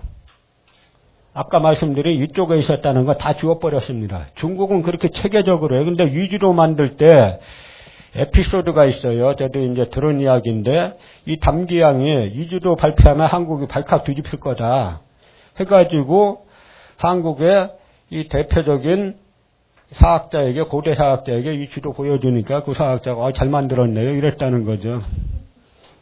그래서 발표했더니 실제로 그냥 넘어갔어요. 아무 문제 제기 안 하고.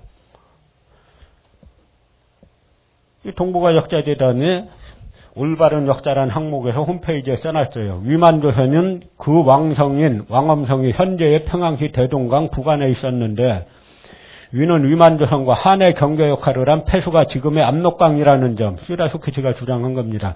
위만조선의 도읍 부근에 설치된 낭낭군 조선연의 취소가 지금의 대동시 대동강 남한의 토성동 토성이라는 점 이나바 유학의 주장이죠. 왕엄성 및 조선연과 깊은 관련이 있는 것으로 알려져 있는 열주가 지금의 대동강으로 비정되고 있다든지 하는 점을 통해서 입증된다.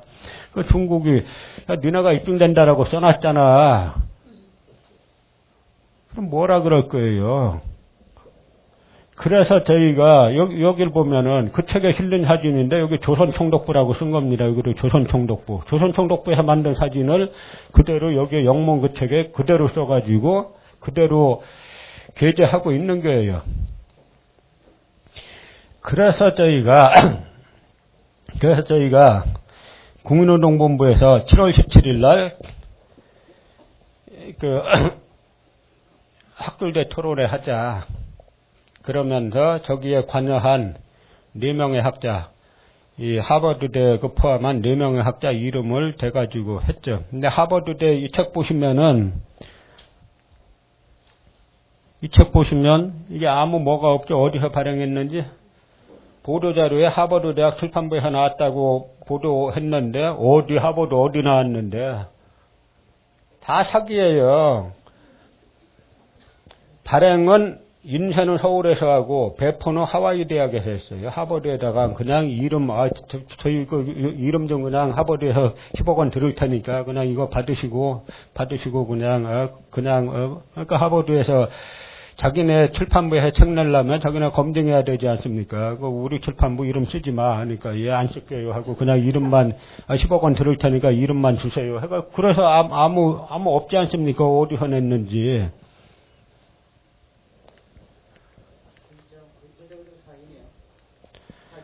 예? 사기죠, 사기.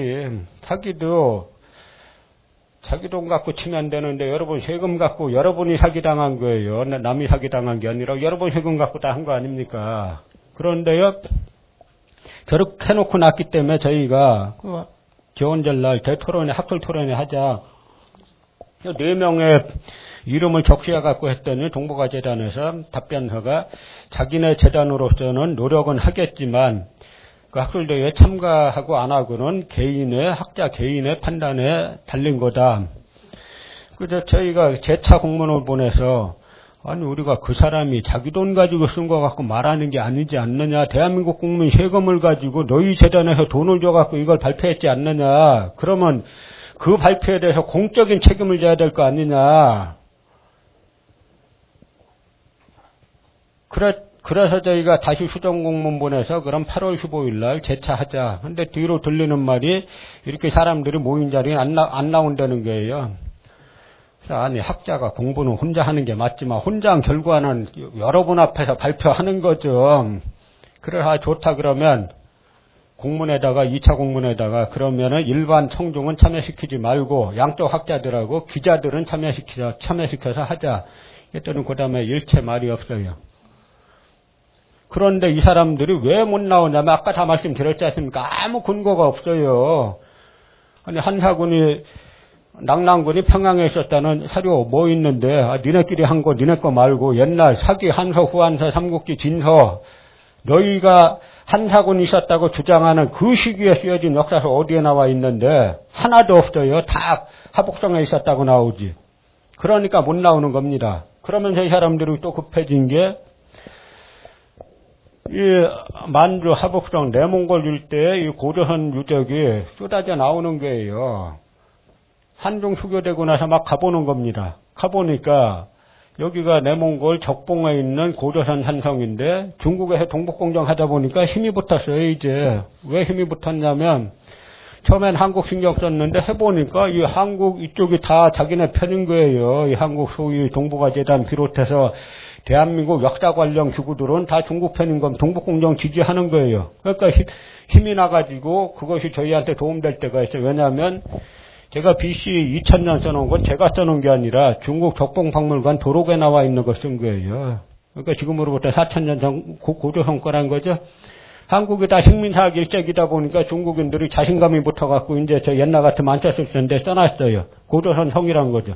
이 보면은 한쪽 면은 다듬고 뒤쪽은 안 다듬었죠. 조선시대 산성도 똑같아요. 고구려, 백제, 신라, 고려, 조선 산성 똑같습니다. 중국성은 다 벽돌로 쌌죠. 자연서극 다듬어서 싼 건 우리 성이에요. 그 일대에서 나온 이 투구 다 고조선 사람들이 쓰던 겁니다. 이 청동기 만드는 거푸집들. 그런데 우리나라 이런 것들이 막 쏟아져 나오다 보니까 이 식민사학자들이 논리를 조금 바꿔야 될 필요성이 생겼어요. 더 이상 과거에는 고조선은 평안남도 일대에 걸쳐 있던 작은 소국이었다라고 주장했는데 이 주장을 계속 유지하기가 어렵게 됐습니다.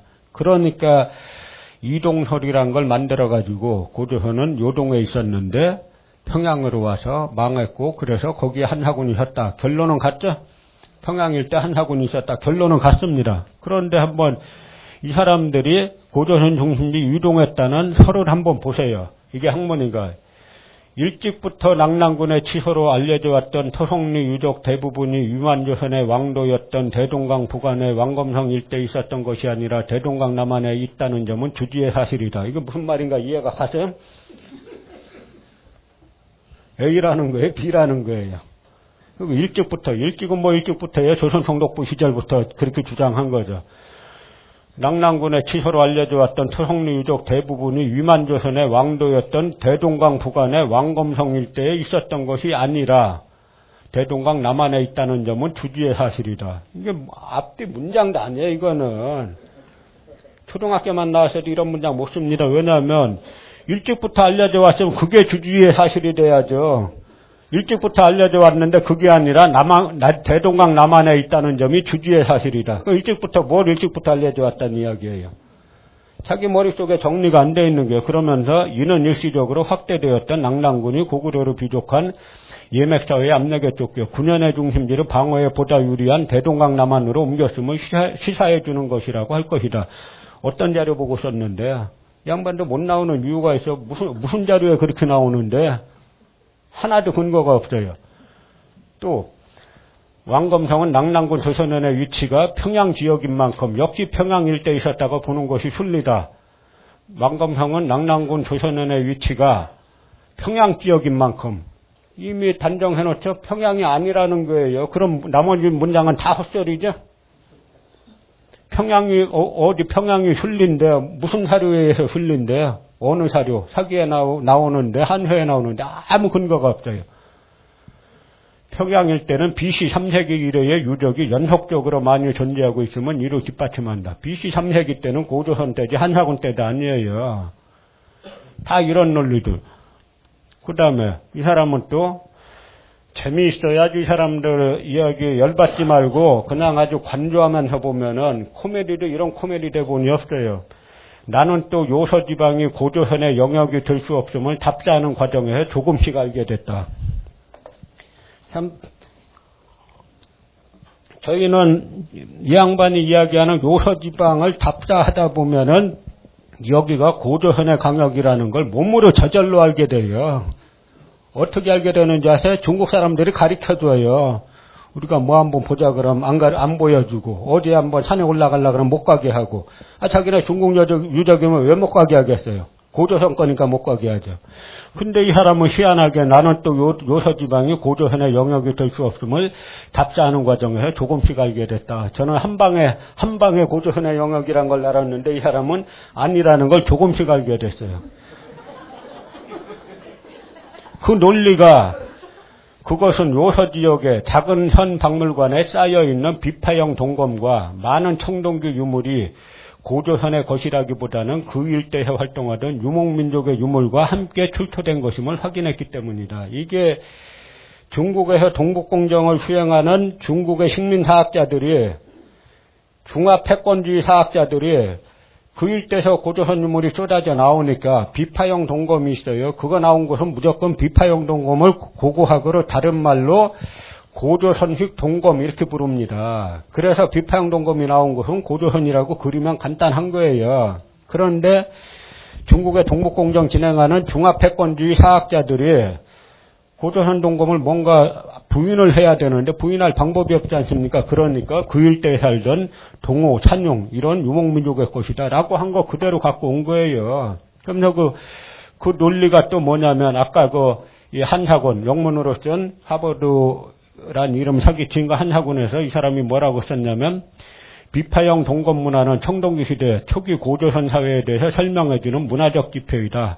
비파형 동검 문화는 다양한 지역마다 독자적 특징을 간직하고 있다. 이처럼 중국 동북지방과 한반도에 걸쳐 지역적 특성을 가진 청동기 문화가 존재한다는 것은 청동기 시대 고조선 사회가 강력한 왕권에 의해 통치된 것이 아니라 토착 족장들이 지역에서 커다란 영향력을 발휘하고 있음을 말해준다.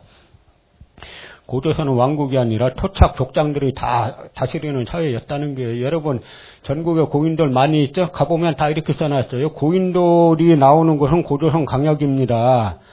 그러면 다 토착 족장들이면 저 고인돌이 중국의 요녕성에도 나오고 산동반도에도 나와요. 한반도에 많이 나오고. 그럼 이 사람들이 그 당시에 우리 토착 족장 대회의를 한번 엽시다 해갖고 어디에 모여가지고 우리 무덤은 다 고인돌이 특이하지 않습니까?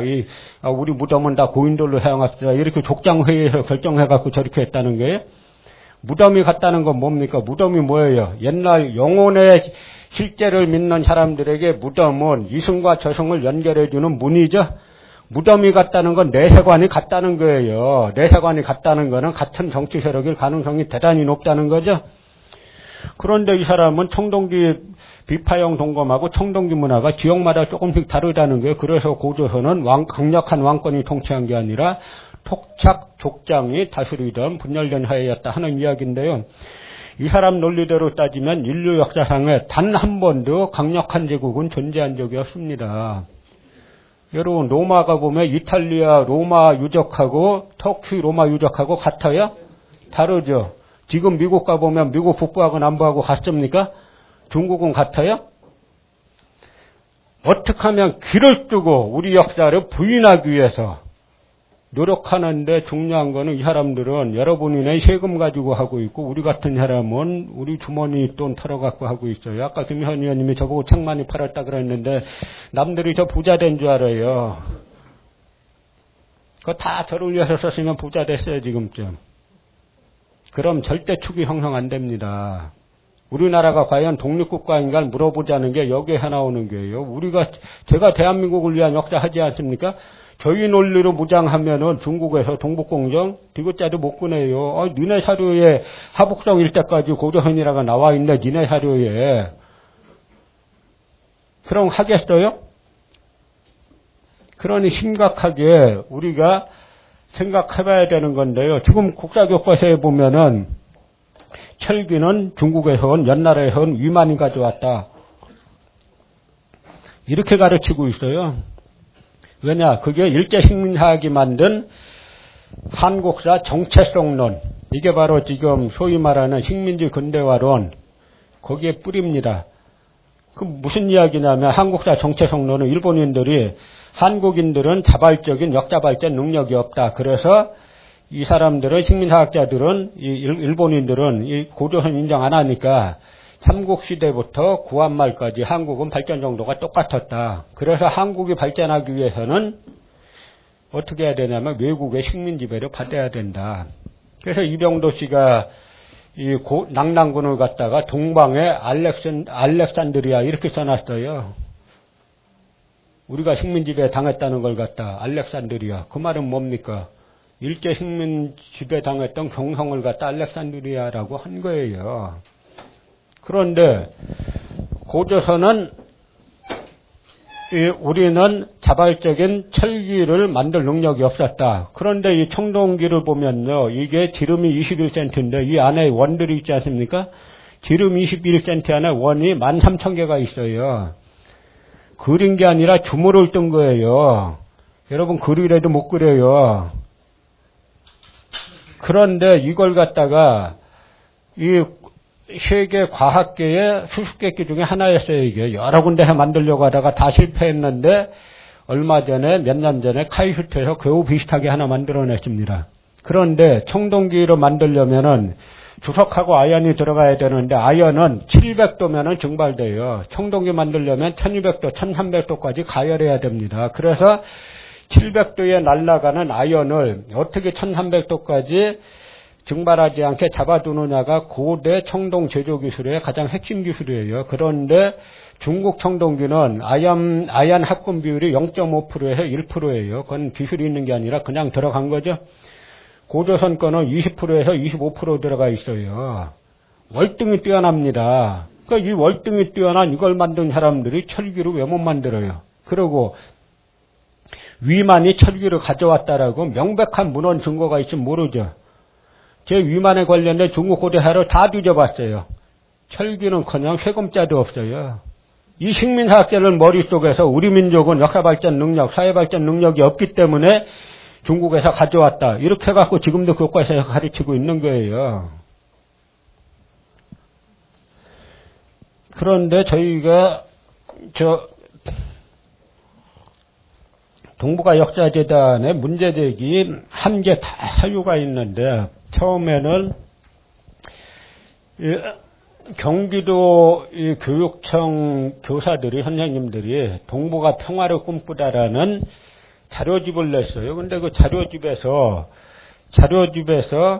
예를 들어서 여기에 나온 대로 내지선, 당빌선, 본루선 이런 거를 들어가지고 간도를 조선 영토로 해석했는데 동북아 재단에서 뭐라고 했냐면 경기도 교육청 자료는 간도가 조선의 영토로 표기되었음을 입증하기 위하여 서양고지도에 내지선, 당빌선, 본루선을 서술하고 있음. 그러나 내지선, 당빌선, 본루선이라는 명칭은 학계에서 통용되는 명칭이 아니라 자의적인 명칭에 불과하며 이러한 선들이 국경을 의미하는 것인지도 입증되지 않았음. 해갖고 동북아 재단에서 고치라고 공문을 보낸 건데 이게 무슨 이야기냐면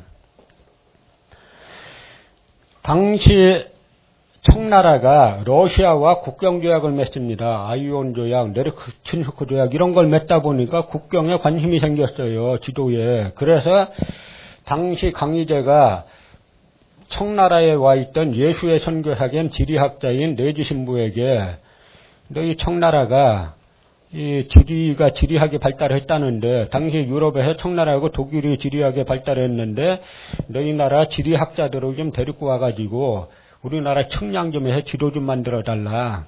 돈은 우리가 댈게. 이렇게 된 겁니다. 그래서 이 레지가 프랑스 가서 태양왕이라는 루이 14세를 만나갖고 청나라 황제의 이야기를 전하니까 루이 14세가 보내줘라 라고 해가지고 10명의 프랑스 지리학자들이 청나라에 와가지고 실측에서 지도를 만들어서 실제로 청량해가지고 만들었는데 그 지도에 보면은 이 사람들이 만든 지도 요게 압록강이에요. 요게 두만강인데 그 북쪽으로 그려놓은 겁니다. 그래서 이걸 청나라 황실에 납품했어요. 청나라 황실에서 아무 문제 제기 안 했어요.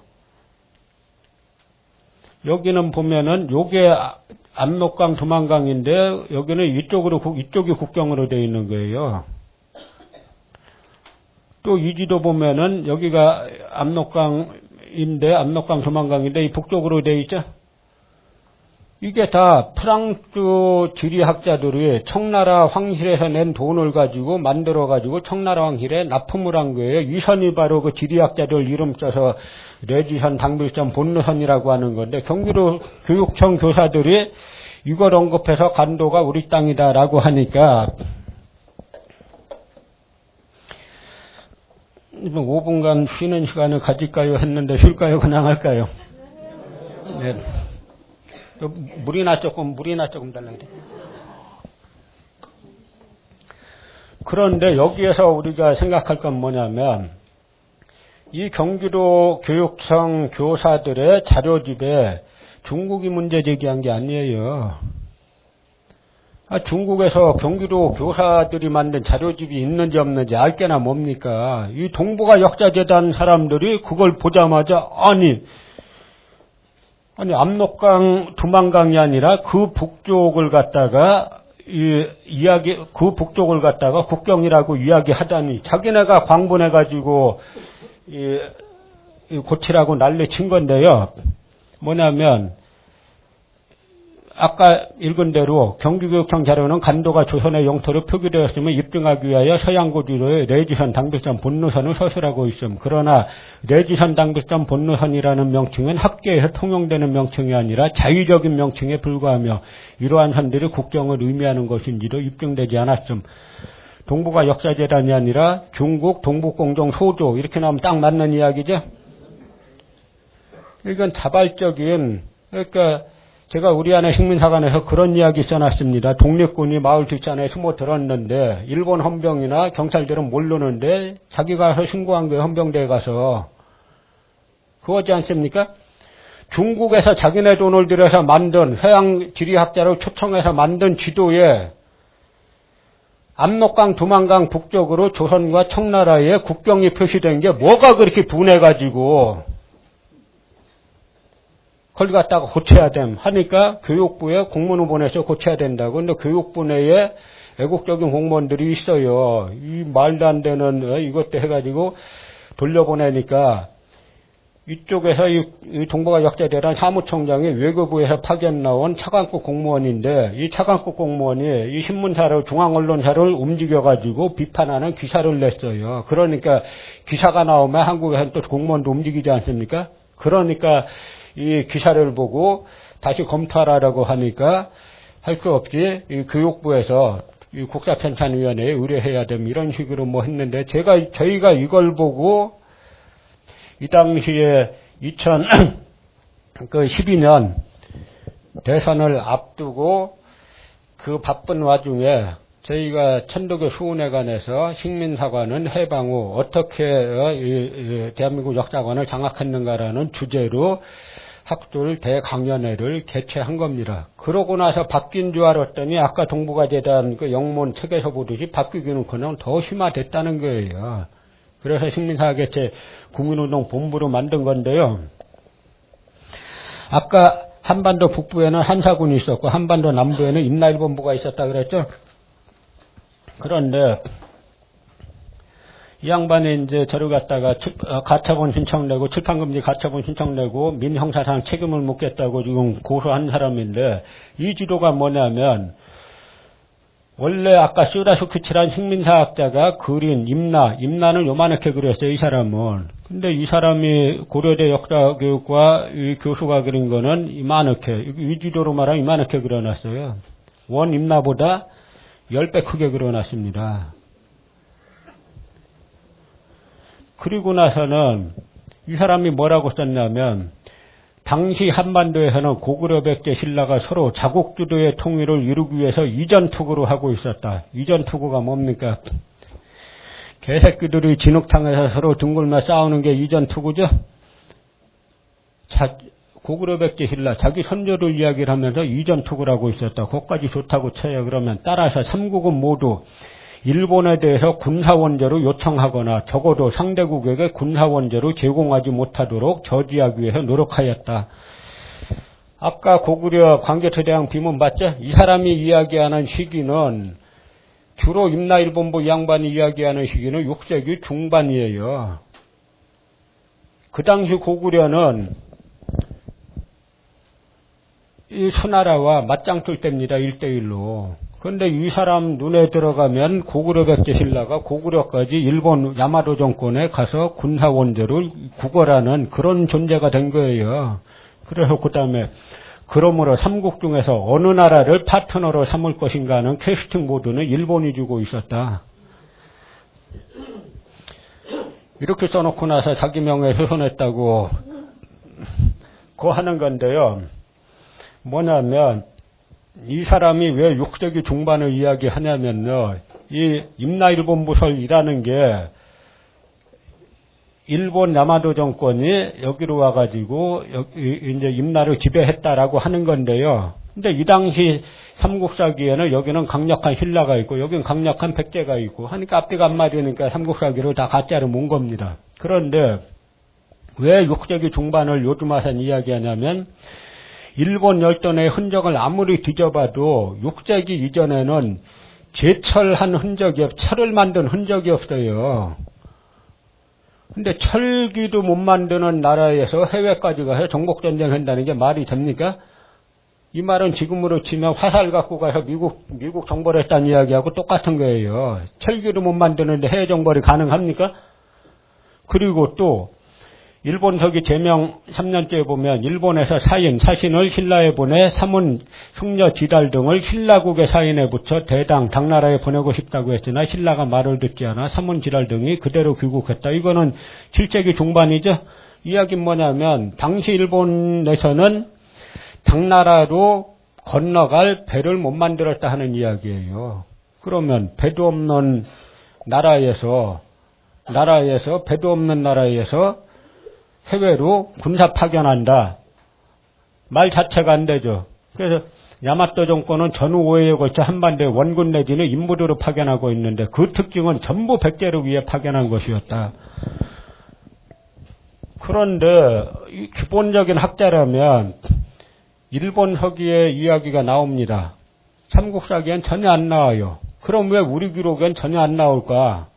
두 자료 중에 안 나오면은 여러분 같으면 삼국사기엔 안 나오고 일본 서기에 나오면 그거 믿고 싶겠어요, 웬만하면? 그런데 이 사람들이 근거를 삼는 게 언제냐면 소위 이제 일본에서는 과거 그 일제강점기 때 신공항우조가 있어요. 신공항우 49년조에 뭐냐면 신공항우가 3만원 정벌을 했다. 이런 기사가 일본 서기에 나오는데 거기에 또 무슨 기사가 나오냐면 신공항우 55년조에 백제의 초고왕이 세상을 떠났다. 이렇게 되어 있어요. 그런데 신공항우 55년조를 서기로 환산해 보면은 그 275년입니다. 근데 275년은 그 당시 고유왕 때예요. 고유왕은 그때 세상 안 떠났어요. 그러니까 안 맞는 거예요. 그래서 일본 서기를 해석하려면 주갑제라는 걸 동원해야 돼요. 주갑이 뭐냐면 갑이 환갑을 60이라 그러죠. 주갑제라는 게 뭐냐면 60년, 120년, 240년을 끌어올리거나 끌어내려서 맞춰봐야 돼요. 그래서 275년 플러스 2주가 120년을 플러스 해보니까 얼마입니까? 255년 플러스 120년 하니까 그 375년인데 375년에 삼국사기 백제봉기를 보니까 백제의 군초고왕이 세상을 떠났다. 그렇게 되어 있어요. 그러니까 일본 서기 이 기록은 120년을 끌어올린 거구나. 이렇게 해석하는 게 일본 서기는 기준이 뭐냐면 삼국사기 기준으로. 삼국사기에 이 백제 무령왕이 561년 그 4월에 세상을 떠났다. 이렇게 되어 있습니다. 그런데 1971년 우연히 공주에서 어느 농부가 무덤을 하나 발견했는데 그게 무령왕릉이었죠. 지석이 나왔죠. 거기 보니까 똑같이 561년 4월 며칠에 세상 떠났다.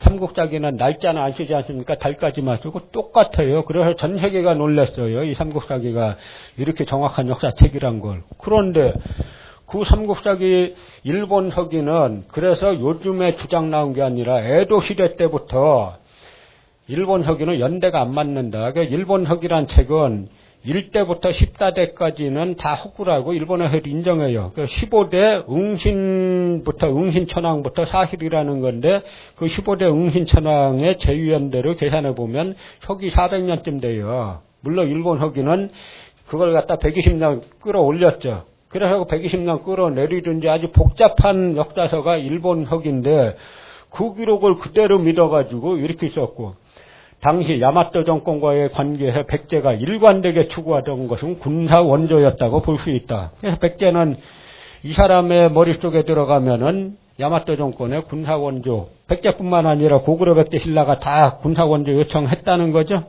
그런데요, 참 머리 구조가 희한하지 않습니까? 그래서 이 양반 내린 결론이 뭐냐면, 그래서 이 일본과 이제 야마토 정권과 백제와의 관계는 야마토 정권은 백제의 구원 군사를 지원해주고 그다음에 백제는 이 야마토 정권의 대륙의 선진 문물을 전달해줬다. 여기서 중요한 게 뭐냐면 백제의 선진 문물을 전달해줬다가 아니라 대륙의 선진 문물을 전달해줬다는 게예요. 일본 사람들은 항상 우리는 고구려 백제 신라는 중개자라는 겁니다.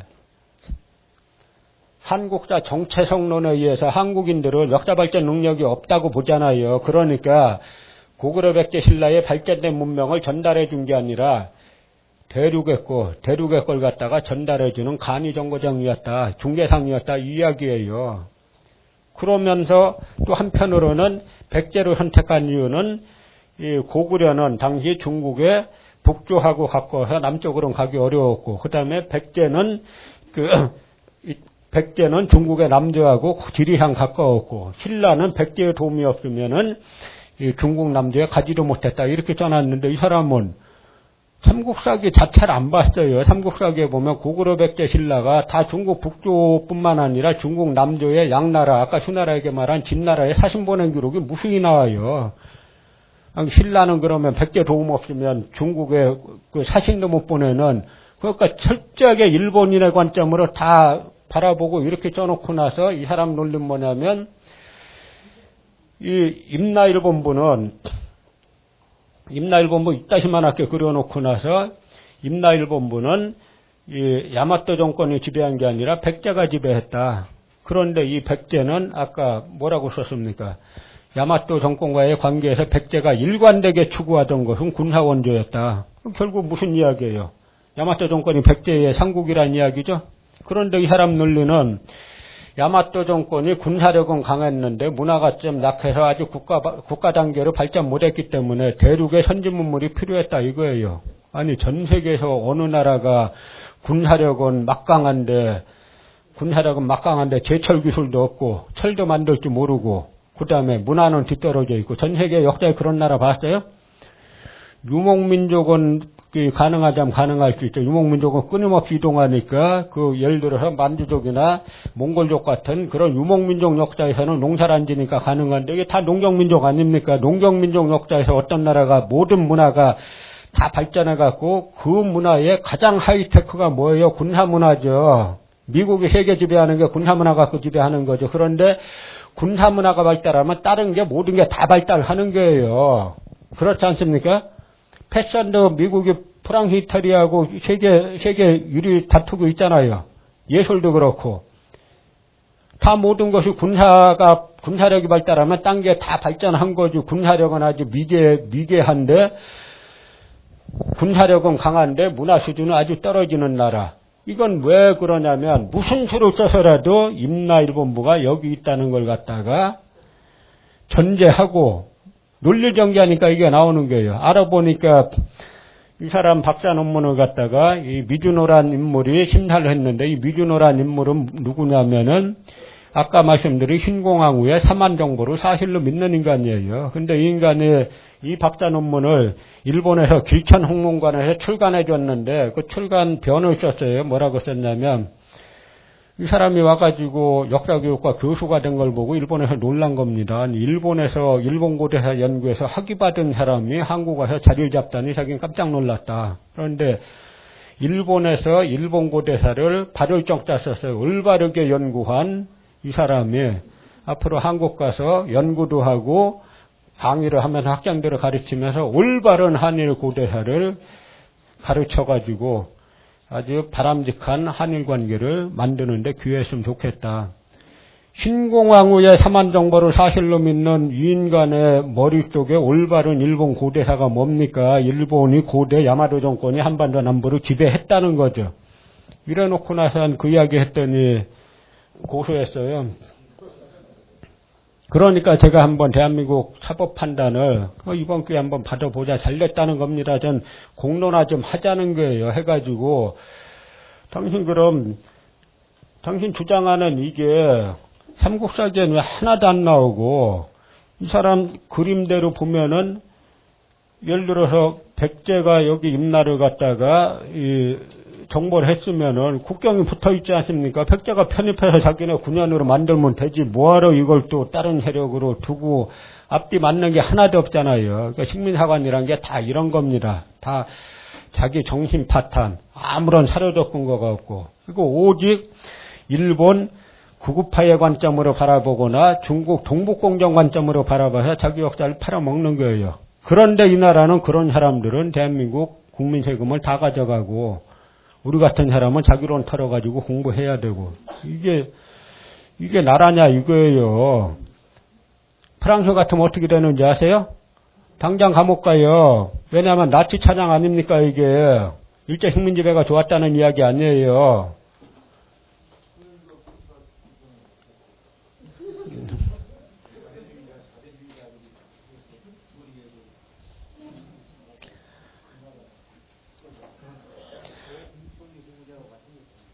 그러니까 중국 같으면은 이런 주장하면 어떻게 되겠어요? 당장 국가안전부 끌려가요.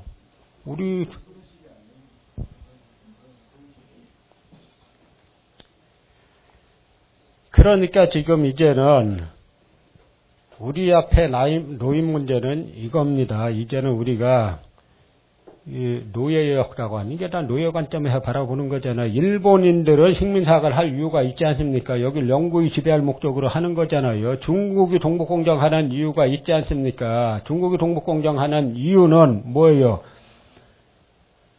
만주는 물론 여차하면 이 한반도 북한 강역까지 자기는 먹기 위해서 하지 않습니까? 근데 우리는 왜 하냐 이거예요. 그걸 이제는 주인의 역사관으로 이제 바꿔야 된다 하는 이야기인데요. 아까 제가 한국사의 아와 비아를 잠깐 말씀드렸는데, 한국사의 아와 비아, 죄수복을 입은 신채호, 감옥에서 죽었죠. 여성 감옥에서. 역사는 아와 비아와의 투쟁이다. 이건 조선사 편수의 야유의 광경이에요. 이 귀신 끼고 장구치고 놀고 있죠. 대한민국의 해방 이후에 이 단죄를 개성했어야 되느냐, 이 조선자 편수에 이쪽을 개성했어야 되느냐 하는 이야기인데요. 지난 정권에서 한국학진흥사업단장으로 연간 250억의 예산을 주무른 사람이 공개학술에 의해서 단죄 신청을 세 자로 말하면 또라이고 네 자로 말하면 정신병자다 그랬어요.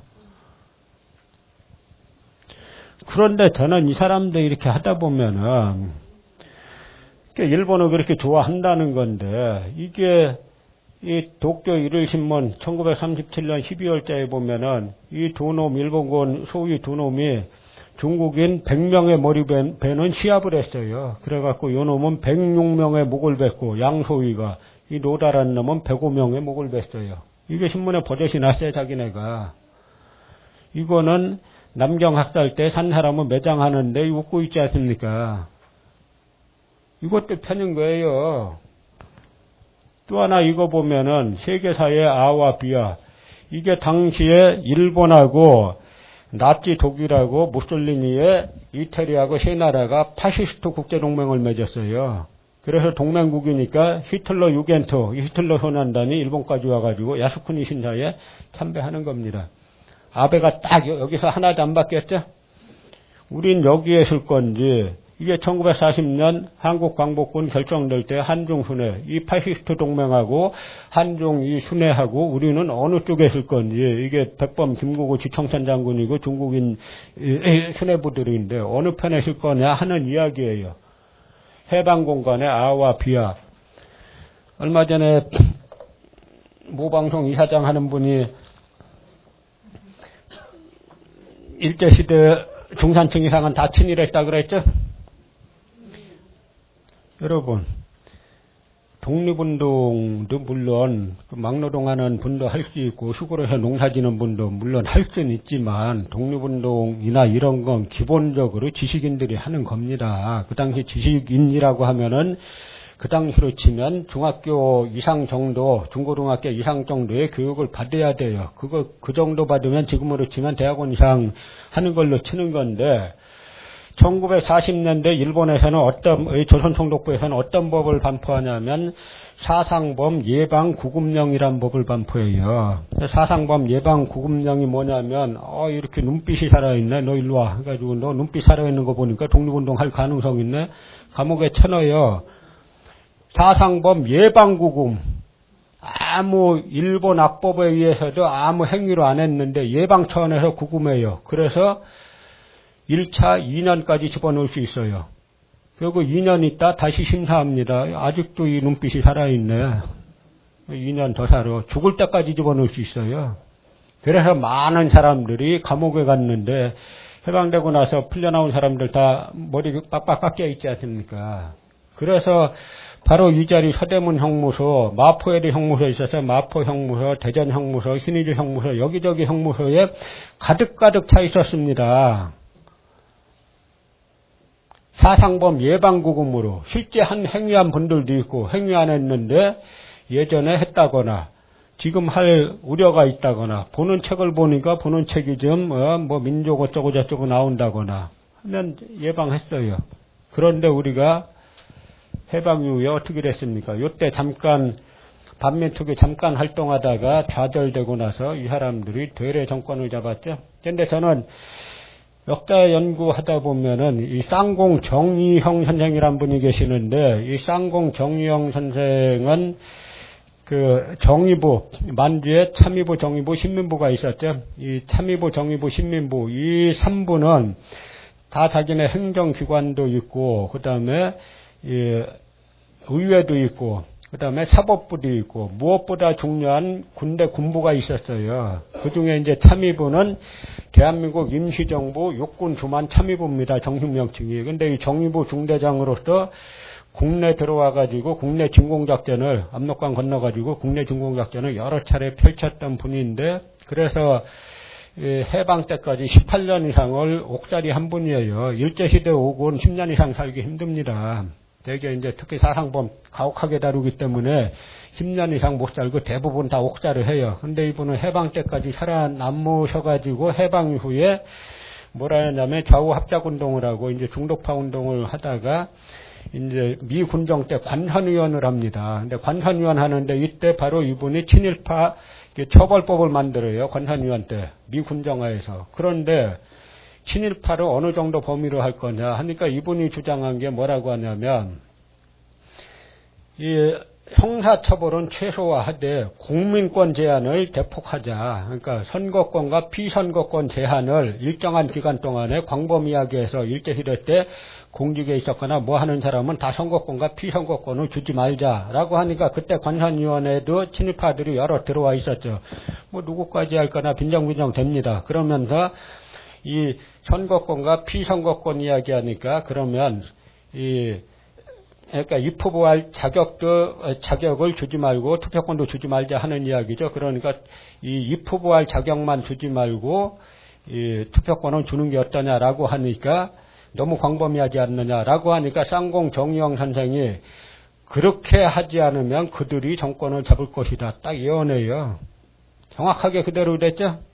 그래서 그들이 정권을 잡았습니다. 그래서 쌍공 선생은 나중에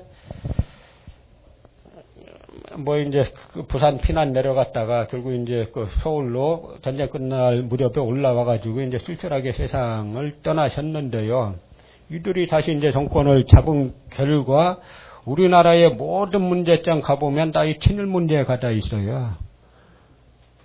친일 청산은 무단 문제. 그런데 얼마 전에 보니까 어떤 국회의원이 자기 할아버지가 그 친일인명사전에 등재된 친일파예요. 그걸 아주 자기 할아버지 잘못했다라고 생각하고 그 다음에 오히려 독립운동가를 우대하는 법을 만들어요. 그럼 그 사람과 아무 관계가 없게 되는 거예요. 자기가 누구 아들로 딸로 태어나고 싶어서 태어나는 거 아니지 않습니까? 그걸 단절하면 돼요. 나를 낳아주신 건 고맙지만 그분들의 정치 행위는 잘못됐다고 생각한다.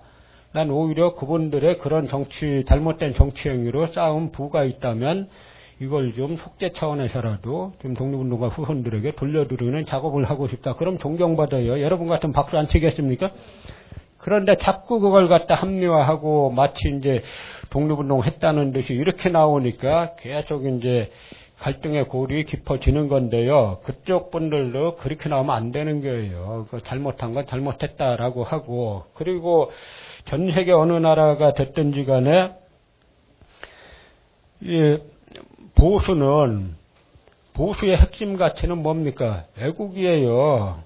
우리나라 저는 이렇게 만나보면 저는 이제 공무원 상대로도 강연 많이 하고 경찰 간부 상대로도 하고 많이 강연해요. 가보면 애국심들이 있어요. 단지 이제 위에서 이끄는 사람들이 이걸 갖다 좌우로 갈라놓고 막 이래서 그렇죠.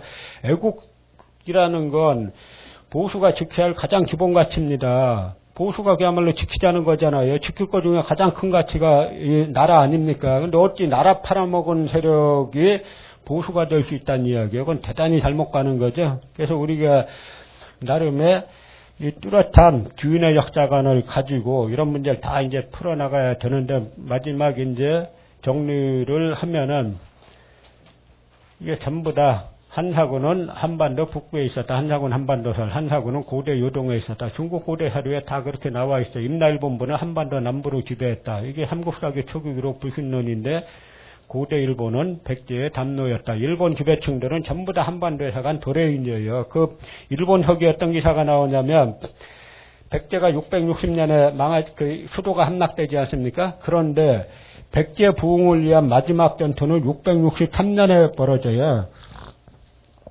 일본 흉사학자들은 또 이걸 호도하기 위해서 663년에 일본에서 400척의 배에 27,000명의 구원군이 오는데 이걸 갖다 보냈지 않느냐 하는데 그건 뭐냐면 백제 수도가 함락되니까 백제 장군들이 일본에 가가지고 3년 동안 배를 만들고 군사훈련을 시킨 거예요.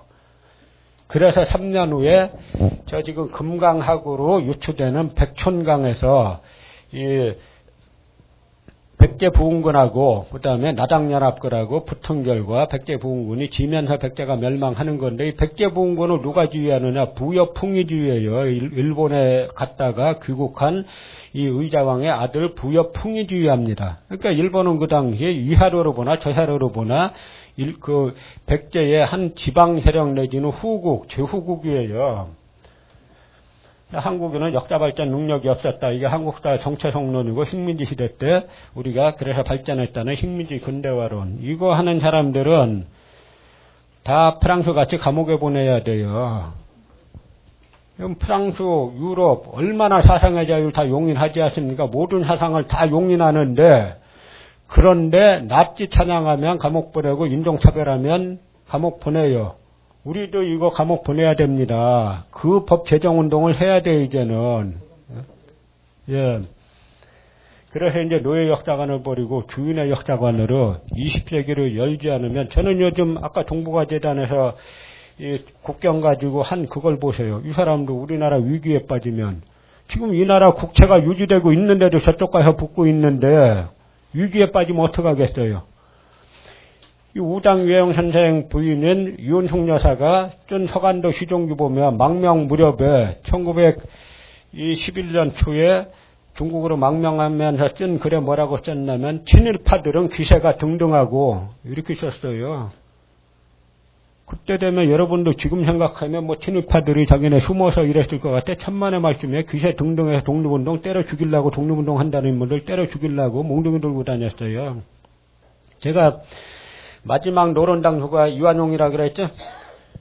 그런데 제가 어떤 글에서 나라를 팔아먹고 그다음에 일본으로부터 귀족의 자귀를 받고 그다음에 그 은하금 돈을 받은 76명의 이 매국노들이 있는데, 그 76명을 분석해갖고 당파 분석해봤더니 당파 조사할 수 있는 인물 중에 한 55, 6명, 나머지 왕족들 빼고 이제 55, 6명 되는데, 조사해보니까 남인은 1명도 없고, 북인은 2명이고, 소론 8명이고, 나머지가 64, 5명쯤 되는데, 나머지 56명이 전부 다 이 노론이에요.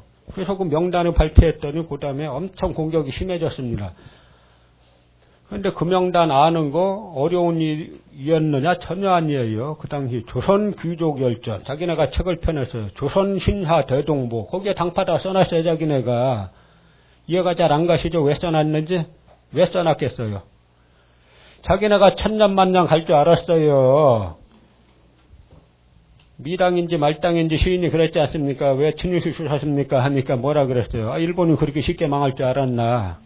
그 양반 솔직하게 말한 거예요. 자기네는 천년만년 갈 줄 알았던 겁니다. 왜냐? 청일전쟁 일으켜서 청나라 쫓아냈지 않습니까? 러일전쟁 일으켜가지고 러시아 꺾었지 않습니까? 그 다음에 영일동맹 맺었잖아요. 당시 최강대국 영일동맹 맺고, 미국하고는 카스라테프트 밀약을 맺었잖아요. 카스라테프트 밀약이 뭐냐면, 필리핀은 미국이 차지하는 대신에 대한제국은 일본이 차지한다. 이거 서로가 밀약 맺은 거예요. 그래서 제가 지난 정권 때, 지지난 정권 때 보니까 저기 시청에서 시위할 때 한 손에 태극기, 한 손에는 성조기 들고 했지 않습니까? 제가 그래서 어느 CEO 강연 가서 그랬어요. 여러분들 보니까 한 손에 태극기, 한 손에 성조기 들던데 태극기만 들면 되지 성조기 왜 듭니까? 남의 나라 국기를. 그래서 카스라테프트 조약을 말했어요. 지금은 한미동맹이 우리의 관점에서 유리하면 해야죠. 그러나 미국이 한국하고 일본하고 결정적으로 충돌할 때 어디 편들 것 같아요?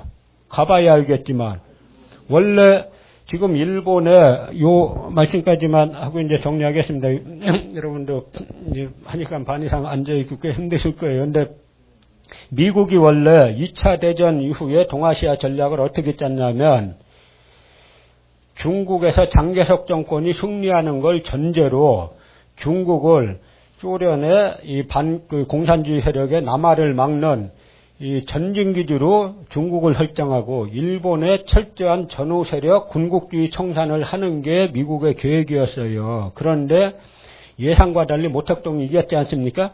그러니까 반공에 다른 보루가 필요해졌어요. 그 보루가 어디겠어요?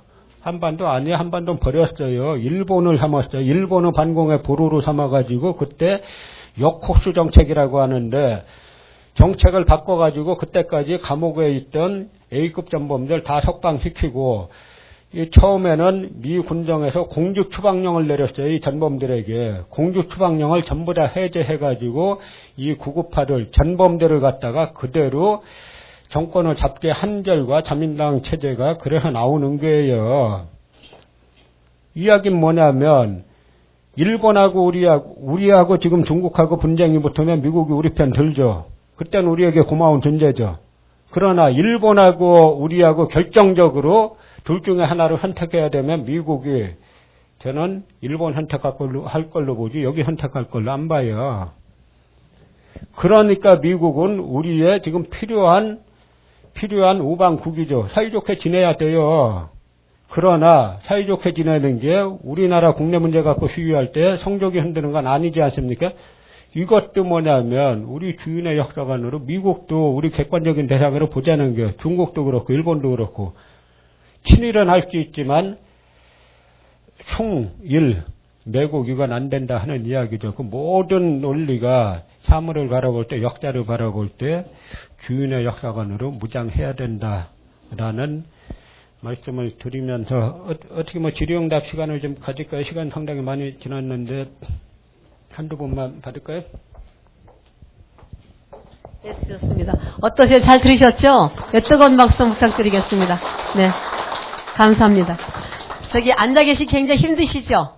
예, 그래도 한 뭐 몇 분 정도는 혹시 이렇게 만나 뵙기 또 힘드신 분이시고 그러니까 그래도 이건 좀 시간이 나면 질문했으면 좋겠다 이신 분이 한두 분 정도 질의해 주시면 질문 있으시면 하시죠. 네, 말씀하시죠.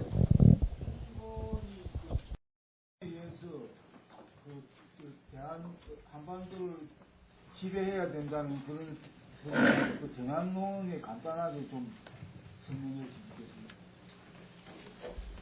정한론이라는 말한 이 신공항호 그 사만정벌론에서부터 그 근거를 찾는 겁니다. 그래서 그 근거는 다 뭐냐면 어딜 점령하기 전에 역사 침략부터 먼저 하는 거예요. 그래서 이제 한국의 역사를 극도로 비하하는 정체성론을 만들고 한국인들은 자기 역사 발전 능력이 없기 때문에 우리가 먹어가지고 발전시켜줘야 된다. 그런데 우리가 처음 시작하는 게 아니라 과거 전례가 있었다라고 해가지고 신공항호 45년조 이걸 갖다가 우리가 옛날에도 여기를 점령했던 그게 있다. 그러니까 지금 점령하는 거는 뭐냐면 한국인들을 위해서도 한국인들의 역사 발전에 능력이 없기 때문에 우리가 점령해가지고 발전시켜주는 게 한국인들에게도 좋은 거고 우리 입장에서는 과거 우리 선조들의 영광을 재현하는 거다라고 하는 건데요.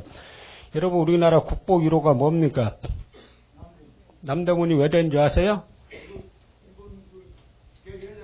네, 가토 기요마사가 이게 들어온 자리예요. 그래서 국보 1호로 한 거예요. 우리나라는 조금 들어가 보면 다 바꿔야 되는 겁니다. 우리나라 국보 1호 기념이 일본이 임진왜란 때 그 남대문 통해서 들어왔기 때문에 국보 1호로 했어요. 또 다른 분 질문 없으세요? 예, 좀 크게 말씀해 주세요. 교학서에서 역사 교과서를 만들지 않습니까? 그 문제가 저는 굉장히 큰 잘못된 문제라고 생각하는데 한 학교에서 지금 보고 있다고 합니다. 앞으로 이 역사 교과서에 대해서 어떻게 생각하시는지 그리고 어떻게 이 문제를 헤쳐나가야 되는지 좀 듣고 싶습니다. 교학서 역사 교과서는 뭐냐면 바로 이제 식민지 근대화론에 따른 식민지배가 좋았다라고 이제 써놓은 건데 이것만 써놓으면은 안 통하니까 좌우로 나눠가지고 이 국론 분열을 시킨 거예요. 그래서 제가 국회에 가가지고 이제 국회의원들 상대로 새누리당 의원들도 있는 자리인데 거기서 그렇게 얘기했어요. 이 사람들은 일제 식민지배가 옳았다라고 하는 사람들인데 그 이야기만 하면은 안 통하니까 바로 이 이승만 박정희를 끌어들여서 좌우로 희석시켜가지고 자기네 논리 관찰하려는 거 아니냐라고 하면서 이야기했는데 물론 교학서 교과서 같은 건 이제 말할 사실 가치도 없고 근데 이 사람들이 큰 충격받은 게 그게 최소한 20-30%는 채택될 줄 알았다가 거의 제로 수준 됐지 않습니까? 그거는 이제 한국 사회의 희망으로 볼 수 있는 건데요. 그렇다 그래서 다른 교과서는 제대로 돼 있느냐 이걸 검토해봐야 돼. 사실 특히 고대사 부분이 제대로 돼 있느냐 검토해봐야 되고 우리가 이제 다행히 이런 게 있습니다. 식민사학은 도제적 그 시스템에 의해서만 나와요. 그 사학과 가면은 저도 사학과에서 석박사 하기 다 뭐 학사, 석사, 박사 다 사학과에서 했지 않습니까? 가면은 뭐냐면 예를 들어서 고대사 공부하고 싶다 그러면 먼저 뭐라고 하냐면 금서 목록부터 만들어요. 누구 거 보면 안 되는 책. 그러니까 학문이 발전 못하는 게 학문은 모든 거 마음대로 보고 그 속에 네 관점을 찾아라, 네 관점을 찾아라 해야 되는데 그러니까 한쪽 관점만 총독부에서 만든 것만 계속 쭉 와가지고 이렇게 만드는데 이제는 저희 연구소 뭐 이렇게 한 10여 년 이상 이렇게 활동하다 보니까 몇몇 분이 이제 각지에서 학위한 분들 만나는데 만나면 또 같아요. 저희 서로 만난 적도 없는데 그건 왜냐?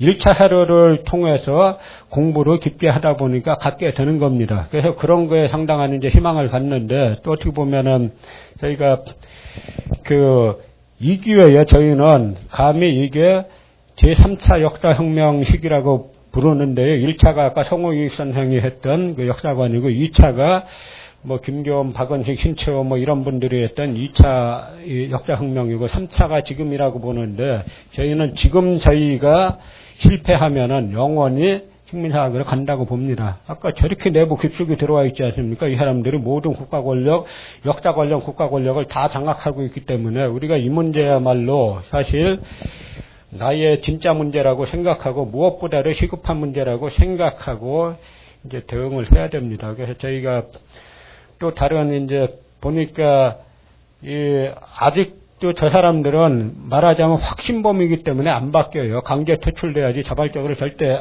안 바꿉니다. 그래서 저희가 이제 오늘은 여러분 상당히 평일날 이렇게 모이셨으면 상당히 많이 모이신 건데요. 조만간 언제 저희 국민운동본부 이쪽 뭐 의논을 좀 해가지고 의논을 좀 해서 한번 이제 그 대회를 한번 좀 크게 한번 할 필요가 있지 않을까 싶은데 그때 다들 여러분들 다 오시고 다 주위 분들 다 이렇게 다 이제 참가하셔가지고 지금 모이신 분보다 한 10배 이상 모이실 자신 있죠? 대답이 좀 작네요. 모이실 자신 있죠? 예, 수고 많으셨습니다. 저기 여러분들의 그 열기가 박수 소리하고는 조금 들은 것 같아서 여러분 우리 격려해드리고 싶으시죠? 예, 뜨거운 박수 다시 한번 부탁드립니다. 예, 수고하셨습니다. 감사합니다. 그리고 제가 이렇게 보니까 여기 앉아 계신 분들은 다 예방구금, 눈이 반짝반짝 그러는 거 봐서 예방구금에다 걸리실 분들이라고 생각되네요. 예, 저기 오늘 오셨기니까 제가 한 2분도 안 걸리고 1분 30초 정도만 말씀드리겠습니다. 여성독립운동 기념사업회는 개인 누구가 이거 나 좀 해서 뭐 좀 해보겠다 해서 만들어진 단체가 아닙니다.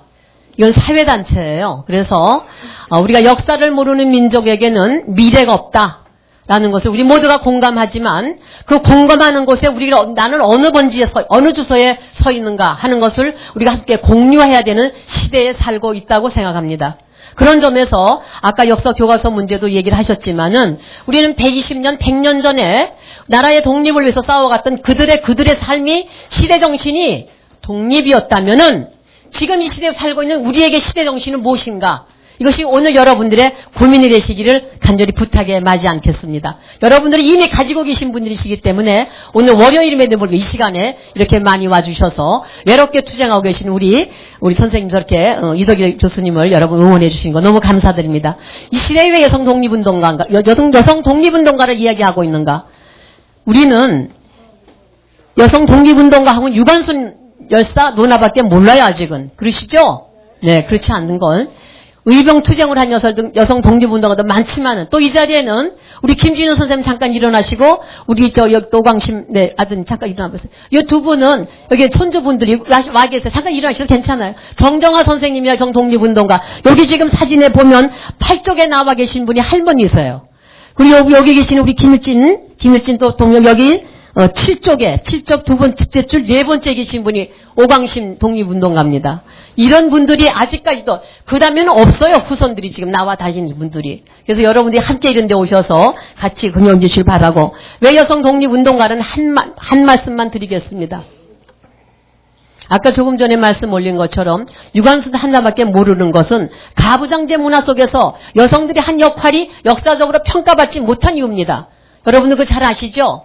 그러면 이제 이 시대에 여성들의 삶을 다시 보자는 것이 아니라 100년, 120년 전에 살다간 여성들의 그들의 삶은 과연 나라를 위해서 무엇을 했는가를 할 때 우리는 답을 알고 있지만 우리는 하지 못하고 있습니다. 그러나 우리는 기억은 해야 되겠죠. 그런 의미에서 우리 지금 여성 독립운동 기념사업회가 금년 3월 1일 날 발족해서 이제 아직 걸음도 못 뛰었습니다. 그러나 오늘 이렇게 이덕희 소장님 이런 분들이 다 제안해서 이런 단체가 생기게 된 겁니다. 저런 분들이 저는 할 생각이 전혀 없던 사람이에요. 이런 분들이 하시라고 그래서 그 힘을 받아서 오늘도 재능 기부하시고 하시는 거거든요. 그런 줄 아셔서 아까 말씀드린 대로 앞으로 신민사학 해체 국민운동 본부라든가 그 밖에 이런 일들을 할 때 여러분들이 늘 함께 해주시면 여러분은 그걸로 후원하시는 겁니다. 무슨 말씀인지 되셨죠? 네, 오늘 늦은 시간에 이 멀리까지 와주셔서 함께 응원하고 또 우리 스스로가 한 시대를 살면서 나에게 무슨 질문을 할 수 있는가를 함께 나누는 시간을 가졌던 것을 아주 고맙게 생각하겠습니다. 우리 여성독립운동 기념사업회 모든 분들과 함께 감사 말씀을 드리면서 마지막으로 이제 다음에 11월 29일 이날은 토요일입니다. 토요일 날을 오후 3시부터 5시까지 이 자리에서 아주 그 메시지가 재미납니다. 배반의 역사, 수구의 로망, 친일과 순미의 살을 잃었다. 전시작전권 문제 가지고 얘기된 이 시점에서 우리가 친민 문제를 어떻게 봐야 되는가 하는 것을 함께 나누는 시간을 갖도록 하겠습니다. 그때 다시 뵈면 고맙겠습니다. 대단히 감사합니다. 안녕히 돌아가십시오.